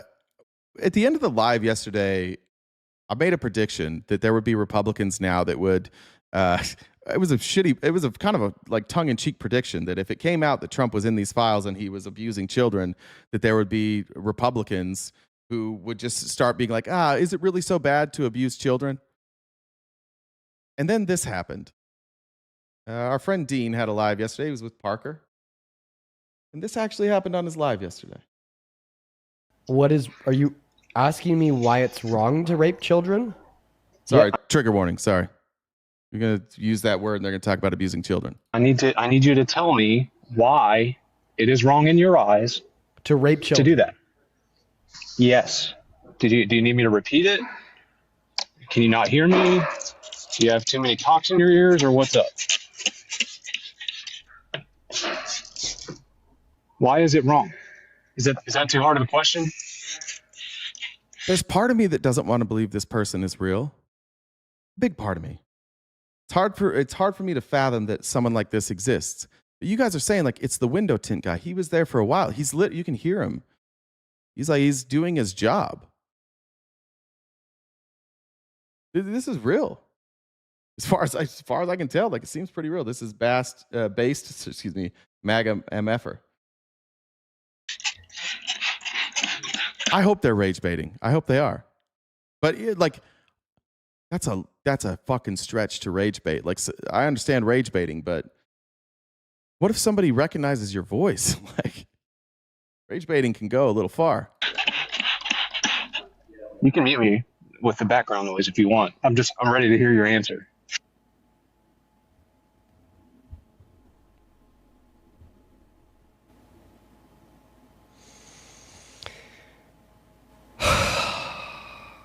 It's happening. It's actually happening. That pearl clutching is so beta. Why don't you actually answer the question? It's actually happening. He's calling me a pearl clutcher for saying that child rape is wrong. No, because I asked the question. Why are you? I didn't think this one would happen. You know, we see it often. They'll say that something's wrong, and then Trump will do it, and then they'll defend it. Did that with J6. Did that with the J6 pardons. Did that with the Medicaid cuts. Did that with the SNAP cuts. Just didn't think they'd do it with child rape. Obfuscating. Let's just get to the fucking point, bro. Yeah, I get some of you guys, like, he's asking Dean to ground his rationale for moral relativism. Yeah, you know who I think loves forcing people to ground their morals is pedophiles, sick people. That's why I don't do like feel bro debates anymore. Because all it is it's a way for you guys to excuse like pretty gross behavior. And what you'll do is you'll take people who, like, you know, most people don't say like, where do my morals originate from? What's this one principle there where my source of my morals, and therefore like I have to now abide by this principle throughout my life. Like, it's people who struggle with nuance. And I think largely it's a way for, especially like the debate bro incel culture, it's a way for them to explain away the problems that they have. And a lot of that I think just comes from shame and embarrassment. If you're a Christian kid, I grew up in a high demand religion. I can tell you, like, sexually, you can get pretty fucked up if you beat yourself up over doing things that like just normal humans do, like masturbating or watching porn or having sex. And if you derive your moral worth from the teachings there, then it can really, really fuck you up. And then you start to justify it. You have to figure out a way, like, oh, well, is there any morality? Maybe there's no such thing as morality, and therefore I don't have to do things that I don't have to worry about, like, do I harm other people? Because there is no objective reality. If I don't do those debates, I think they're silly. And everybody that debates that way just winds up justifying abysmal things. I don't know who set that rule. I don't know who set this rule that, like, if you have morals, or if you have something that you believe in or stand for, that it has to be somehow based in some principle that you base all of your morals on. Otherwise, you have no morals. I think it's a weird thing. Just allows you to be this guy. I just didn't think they'd do it with child rape. And now we're seriously at that point where Trump supporters are now saying that it's not wrong to rape children, and asking why it is wrong to rape children. What are you saying? Hold on, I'm gonna pull this next one up. What are you saying there? Name 5 things that the Democrat Party has accused Trump, and Trump come out and said something and it proved him to be a liar. Sure. Trump said that he was accused of having a meeting with a Russian attorney and a Russian state actor at Trump Tower. And he said, no, that never happened. And it turned out that happened. He said that he never paid Stormy Daniels any money, and that he had never had any sort of relationship with Stormy Daniels. And it turned out that wasn't true. He said he didn't have any when they first raided Mar-a-Lago. He said he didn't have any like top secret classified files. He did that. I'm trying to go through like his court cases. He said, so what was that, 3? Is that 4? What did I do? East Wing. Yeah, he said he wasn't going to touch the East Wing. He wouldn't change any of the structuring of the East Wing. He did that. Yeah, Project. Oh, yeah. He said he didn't know what Project 2025 was. Said he wasn't involved in Project 2025. Didn't know anything about it. Hired everybody that wrote Project 2025. Said he was going to release the Epstein files. Said that he was going to release a healthcare plan. Didn't do that. Said the 2020 election was stolen. Said he'd release his taxes. Yeah. I mean, how many more do we need? That's like 10. Said he didn't know who E. Jean Carroll was. Yeah, that's a good point. Clearly knew who E. Jean Carroll was. Did he build a wall in Mexico and pay for it? That didn't happen. Said they're eating the cats and dogs. That wasn't happening. Didn't know Ghislaine Maxwell. Clearly knew Ghislaine Maxwell. How many more? Yeah, I mean, that was a wild question to ask. Happens all the time. It's just that the thing is that you guys don't accept any facts. And so you just like there's not a fact. Like there could be, we've said this before, there could be a video of Trump doing the thing and you'd be like, no, that's it's out of context. All right, I want to show you just a couple things before we get going. I do want to answer your question, Ty. It'll be the next one after this, or 2 more. Caroline Levitt, though. said something stupid, which is great. First of all, I hate to do this, but shout out to Lauren Boebert for standing strong. I did not think for 1 second that Lauren Boebert wouldn't flip her opinion and tell Donald Trump that she'd do whatever he said. And it turns out she basically told Trump, no, I'm still going to vote to release the Epstein files. But she was Caroline Leavitt was asked about that. She's struggling to breathe. I don't think things are going well for Caroline Leavitt right now. But listen to how she explains what transparency is. Why are White House officials then meeting with Representative Boebert in an effort to try and get her to not sign this petition calling for the release of the files? Doesn't it show transparency that members of the Trump administration are willing to brief members of Congress whenever they please? Doesn't that show our level of transparency? A couple things. Every member of the Democratic Party said they couldn't get a meeting with Donald Trump. Thomas Massey said he couldn't get a meeting with Donald Trump. So on its face, what she just said is a fucking lie. But no, that doesn't show transparency because we're asking for transparency for us. That doesn't give us any transparency. It's a closed door meeting. We have no idea what was said. Doesn't that show the level of transparency when we are willing to sit down with members of Congress and address their concerns? That's a defining factor of transparency. Having discussions with members of Congress about various The issues. defining characteristic of transparency is having private closed door meetings. And I'm not going to detail conversations that took place in the Situation Room in the press briefing. What'd you say? I'm not going to tell you because we're so transparent. I'm not going to give you any details of what was said there. Cool. Warren Davidson of Ohio, he's out. He's not going to protect Trump anymore. Here he is. If I'm not mistaken, that you're going to vote for full release of the Epstein files. Trump says only a very bad or stupid Republican would fall into that trap. Well, look, the Epstein list at this point is becoming like Schrodinger's list, right? It's like it's simultaneously nothing and simultaneously everything. It can't be both. Guys, let's read Peter's comment real quick. January 6th, only one person died was Ashley Babbitt. That's obviously not true. Only one person was shot and killed was Ashley Babbitt. Multiple people died, just not instantly. They've already proven that they had people in the crowd. Also not proven. What was proven is they had sources in the crowd, and then these were sources that were not. They didn't even know that they were there. And then when the FBI was sent into the crowd, they were sent there by Trump's government to try and help stop the riot. But even though Trump didn't ask them to go, somebody else had to ask them. And then he said they already proved that Hillary Clinton refused 10,000 troops before it happened, guys. Some of you might have been unaware that Hillary Clinton was in charge of Capitol Police in 2020. Some of you might have thought, hey, isn't she not in government? Nice words. I'm reading his comment, but some of you might not have even known that Hillary Clinton was in charge of the Capitol Police, but we all know that she was. And that's why Pam Bondi needs to come here and explain herself. That's one of the hearings that we were supposed to have in October, and hopefully that'll get rescheduled soon, and say, how is it that you can do binders full of documents to selected journalists early in the administration? Informants, and then, thank you. You know, months later come out and say, well, there's nothing there. How is that? And when you start digging down into it, a lot of the victims... I don't even know if they were all informed. Assets is the word I was looking for. Here took settlements and they signed non-disclosure agreements, and they didn't want to go to trial. They didn't want to go through the burden of the trial. And so how do you respect their rights as victims and yet bring justice? And I think that's the challenge the Justice Department's doing. I haven't signed the discharge petition because I do support the administration doing everything they can.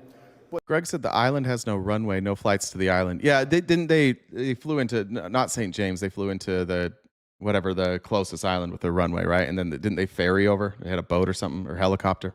But they're going to lose this fight. They've already lost it on Massey's discharge petition, and I think that was unnecessary. They're working to disclose what they can.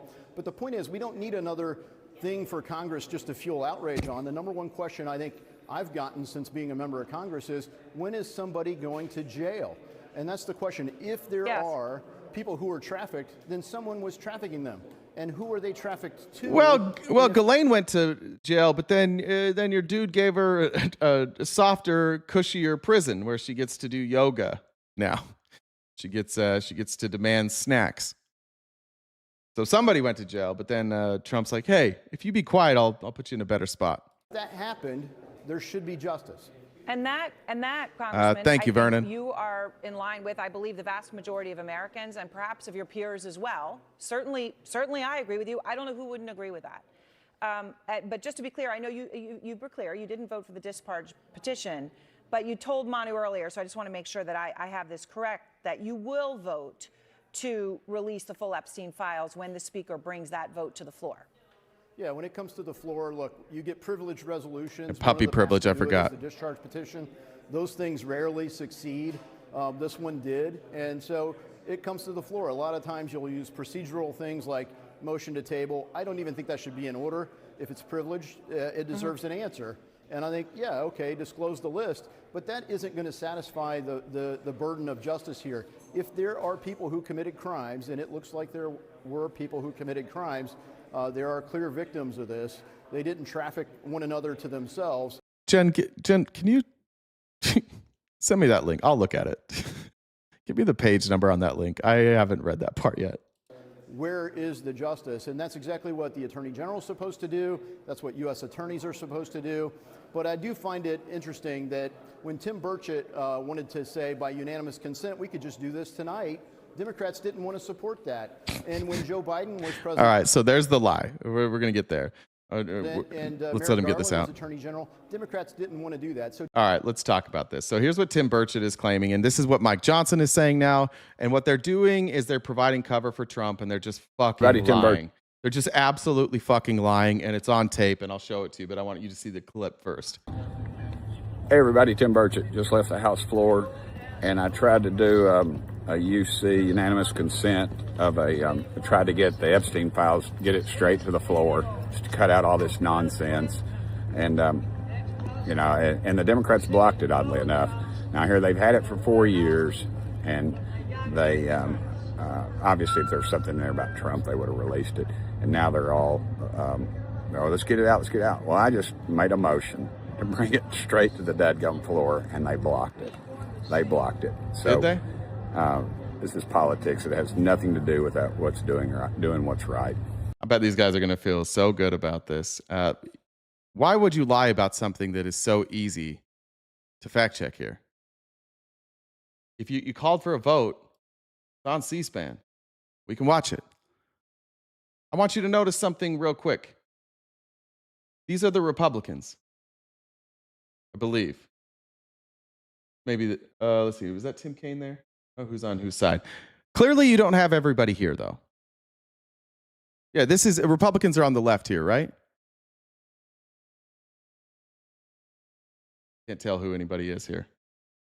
Trying to look for, like, faces I recognize. I think it should be, because I think that's Hakeem Jeffries. Well, anyways, I'll play the video. You tell me if Democrats blocked this. What purpose is the gentleman from Tennessee? It is Democrats on the left? Okay. Rise. Mr. Speaker, I ask unanimous consent that the Committee on the Judiciary be Okay, so this is Democrats on the left. Gotcha. And so Burchett's somewhere over here. discharged from further consideration of H.R. 4405 and ask for its immediate consideration in the House. Okay. This is the chair, who is a Republican. Under guidelines consistently issued by successive speakers, as recorded in Section 956 of the House Rules and Manual, the chair is constrained not to entertain the request unless it has been cleared by the bipartisan floor and committee leaderships. You can't bring this to the floor. It has to be cleared first by all the committee leadership. They have to vote on it. They have to approve it. Sorry, you can't do this. Republican. And we're going to try again here.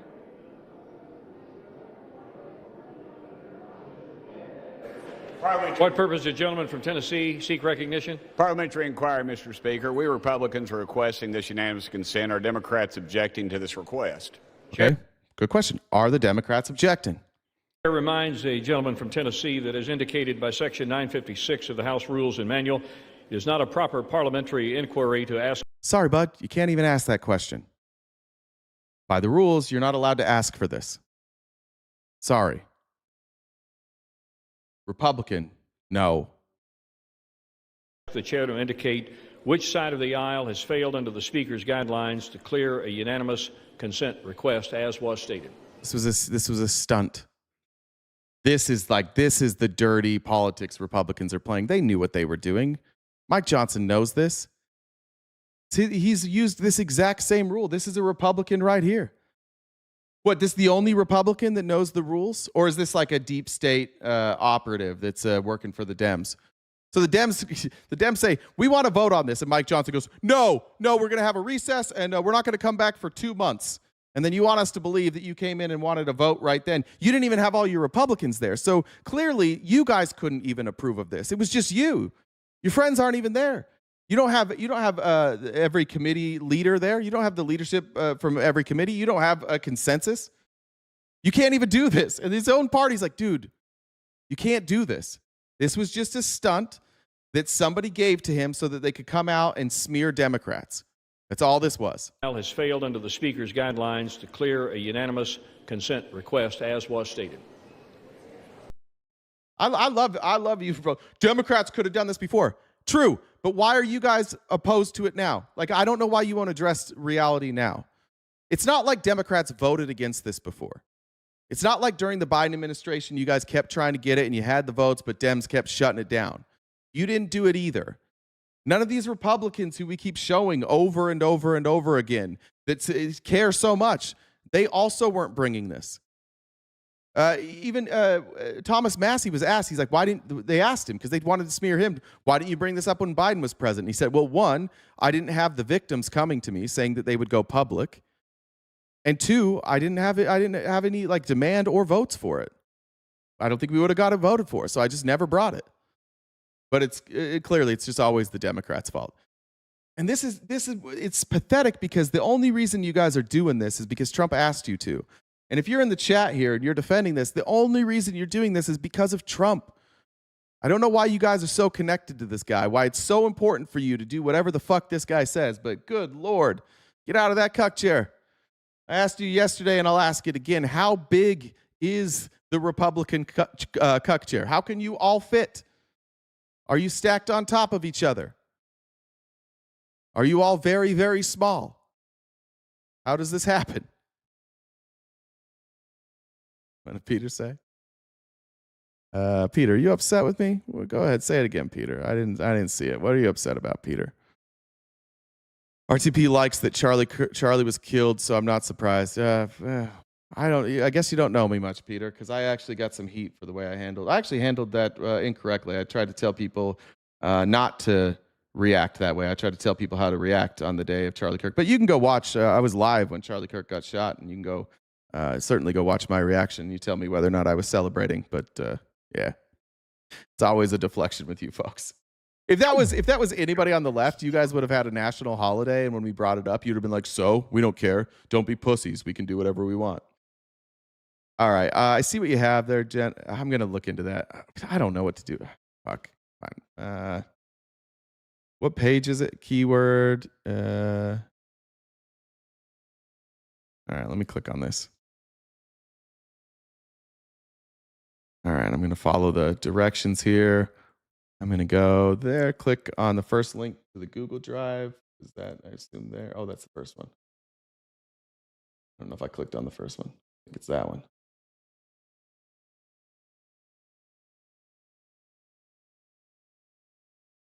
I'm supposed to download text over there.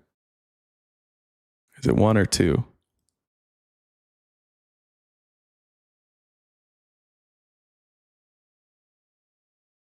I don't even know how to do this. I don't even know how to search this. I'll find. All right, let's screenshot it then. Okay, apparently this is in the. I'm not making any judgments here. I don't know what this means, but apparently this is in there. It's a shitty screenshot here. This blank has the photos of Trump blowing Bubba.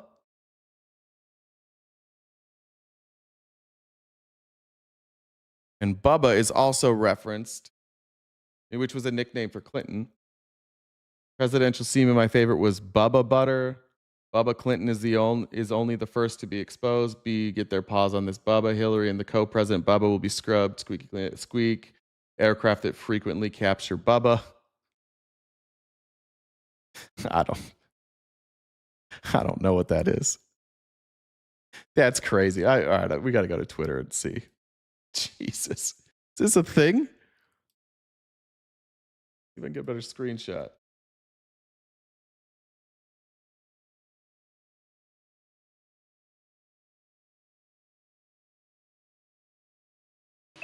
I just sent the direct link, I think. All right. We've got a new subscriber. All right. So this is from Mark Epstein. Is that Jeffrey Epstein's brother? Importance high. Ask him if Putin has the photos of Trump blowing Bubba. Oh, my Lord. Oh, no.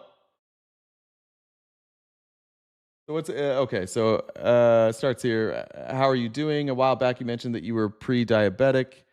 Has anything changed with that? What is your boy Donald up to now?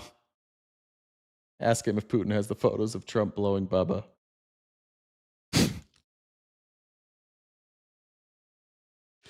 What the fuck?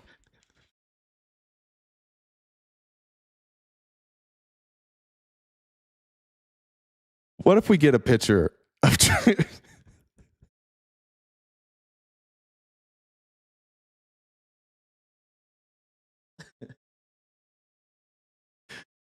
I don't know what to do about that.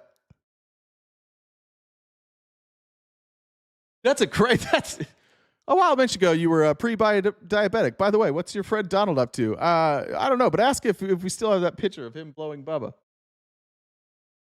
The AI pics already exist. I'm sure. Oh no. Oh no. I'm glad I didn't pull up my Twitter search because that's going to be on there. Bubba is Bill Clinton, apparently. I mean, but if you don't remember, for the Clinton era, he was everybody called him Bubba. Typical Republican. Maybe that's. Do you think? Hold on. Do you think that's possible? Why Trump hates Hillary so much? Because he saw Hillary as an obstacle to Bubba. Competition. Yeah, is that possible? Yeah, I guess anything's possible. Maybe that's why Mike Johnson is so loyal to Trump, because Mike Johnson's kid found him staring, like Mike Johnson downloaded that picture and his kid found it through their spy on each other's porn app, whatever that thing's. What's it called? Do you remember what that's called? Like Covenant something? Covenant I don't Watch? know. That's I have no idea. It's just weird. What is it? It's something Covenant. Anybody know what it's called? Covenant Eyes? It might be Covenant Eyes, yeah. Stop. What it originally was called, I want to see what my dad masturbates to, but that was weird, so they called it Covenant weird. Eyes. That's what I'm saying. It is weird when you figure out what it actually is. Remember, we're still on TikTok. Let's. Oh yeah, sorry. But when you think about what it actually is, it's weird. You can call it whatever you want. You can put a cross on it and call it Covenant Eyes, but the reality is, it's stalking your dad's internet history. So that's just you. Oh my God! If that turns out that's taking finding the nudie mags to a whole new level. The 2025 version. Jesus. All right, one more clip before we leave, just as a reminder. It's a reminder that JD Vance is legitimately like owned by Peter Thiel. Peter Thiel has financed everything JD Vance has ever done. JD Vance was a nobody. Peter Thiel groomed him out of college, made him who he was. And Peter Thiel sometimes goes on Rogan. And tells maybe too much truth. And before we leave today, I just wanted to remind you that Peter Thiel was the first billionaire to openly support Trump. He's the one that convinced all these other billionaires to get in bed with Trump. And he is the reason we have JD Vance. Trump didn't give a fuck about JD Vance until Peter Thiel paid him some money and hosted a dinner, and then suddenly JD Vance was the VP. And all these guys are also the ones that are invested in AI. I just want to remind you who Peter Thiel is. I met Epstein a few times as well, and I think... How'd you get introduced? It was Reid Hoffman in Silicon Valley introduced us in 2014. But it was basically... I hung out with him a few times. I met him in 2014. So after 2014, hung out with him a few times. Didn't ask enough questions about it. I think there were sort of a lot of things where it was fraudulent. I do think Epstein knew a lot about taxes. And you were introduced to him. How was he described to you? He was described as one of the smartest tax people in the world. Interesting. And I probably was my moral weakness that I. Well, how could you have known back then? He had never been arrested. No, this was 2014. It was post arrest. Oh, so his arrest was the first arrest, right? Yeah, which was like 2007, 08. It's never a deal breaker. Abusing kids is never a deal breaker for conservatives because money is first. They can tell you it's about patriotism. They can tell you it's about God. It's about Christianity. It's not. It's always money first. Always. None of you give a fuck. None of you. They're all in bed. They were all in bed with Epstein. Oh, well, this was before, right? No. It was way after. I knew about that. He's come out of prison at that point. It's way after that.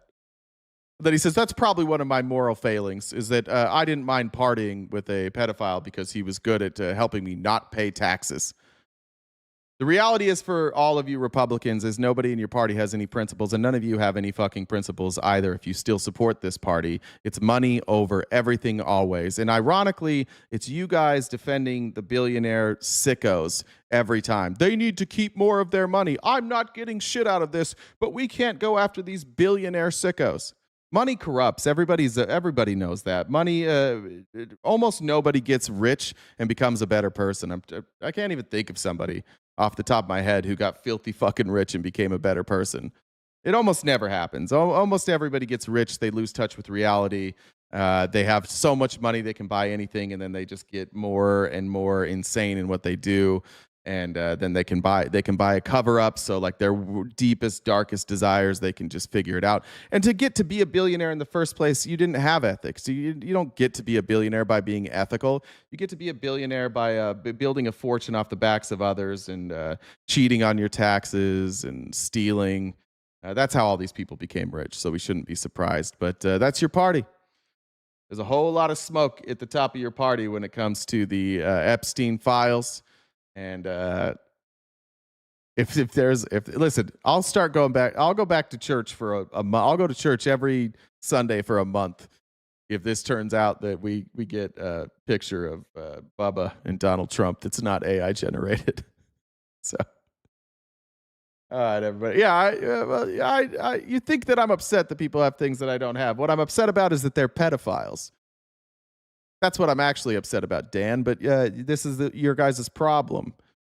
You never want to admit that you guys that's the real problem. So you make up these hypotheticals where you think that I'm jealous about their money. No, I'm upset that they're pedophiles, and I'm upset that the rich white Christian majority in this country, mostly white men, don't give a fuck about that. Donald Trump's number one spiritual advisor busted for being a pedophile. Matt Gaetz, no problem. Donald Trump is incredibly accused by a 14-year-old girl of rape. Not a problem for any of you guys. But one time Joe Biden sniffed somebody's hair, and you have a diary entry that you're convinced is true. She has denied that it's true. She says that it's made up, but or that that's not what she's saying. But you guys are all convinced of that. That's all it takes. But multiple accusations against Trump, those couldn't possibly be true. Multiple pictures of Trump with Epstein, partying with Epstein, hosting private parties with Epstein, inviting him to his casino, flying on his jet, hanging out in his office, hanging out as best buds, calling him a terrific guy. Jeffrey and people around him saying he's best buds. Multiple victims of Epstein saying that, like, yeah, I went over to Epstein's house and Trump was over there hanging out. Oh, I went to Epstein's office and Trump was over there hanging out. But none of that will ever matter to you. It's always money, and it's always Trump first. He is your Lord and Savior. And I just got to say, every cult leader disappoints. Anytime you give somebody the amount of power that you have given Donald Trump, they will disappoint. They will let you down. They will be corrupted. The cult leaders always do this, and that's what you got. Everybody, thank you so much today for hanging out with us. Tanya says, Jay and Jen, have a great day. Thank you, Tanya. We'll be back tomorrow morning and every weekday morning, 8:30 a.m. to 1 Pacific Standard Time, here, wherever you're watching today, except for sometimes when we get banned from TikTok, and then I can't be found over there. Let me check messages, make sure I got everything. I think I got them all. And then just one more announcement that I have not announced. I will not be here all of next week. I will be my family. My mom has a house in Mexico, so every year for my birthday and my brother's birthday, we go down to Mexico. So I will be gone all week. I may try and step in. Life is expensive, so I may try and hop in some TikTok lives. I may make some content. We'll see. But this show will not be live next week, unless I don't know. Let me see what I can do. Maybe I can find like a guest. Maybe I can find a guest to host. Ty, I think I got yours. You asked me about. Also, it'll go to the Senate, then Trump, and fail. Yeah, Trump will probably veto this. Sorry, I missed that one, Ty. Yeah, I do think Trump will. I missed a couple actually. But then they can overturn it with 60 votes, which they seem to think they'll have. Danielle said, "Can a future admin send Maxwell back to prison? Not if she's pardoned. It'd have to be a new crime." Nacho said, "Have a drink of water and say something nice about yourself." That's all right. I think I just read it right then. Thanks, Nacho. I missed all of these. All right, everybody. Take care of yourselves. Keep those boots on the ground. Stay cute and cool. And have a great, great summer.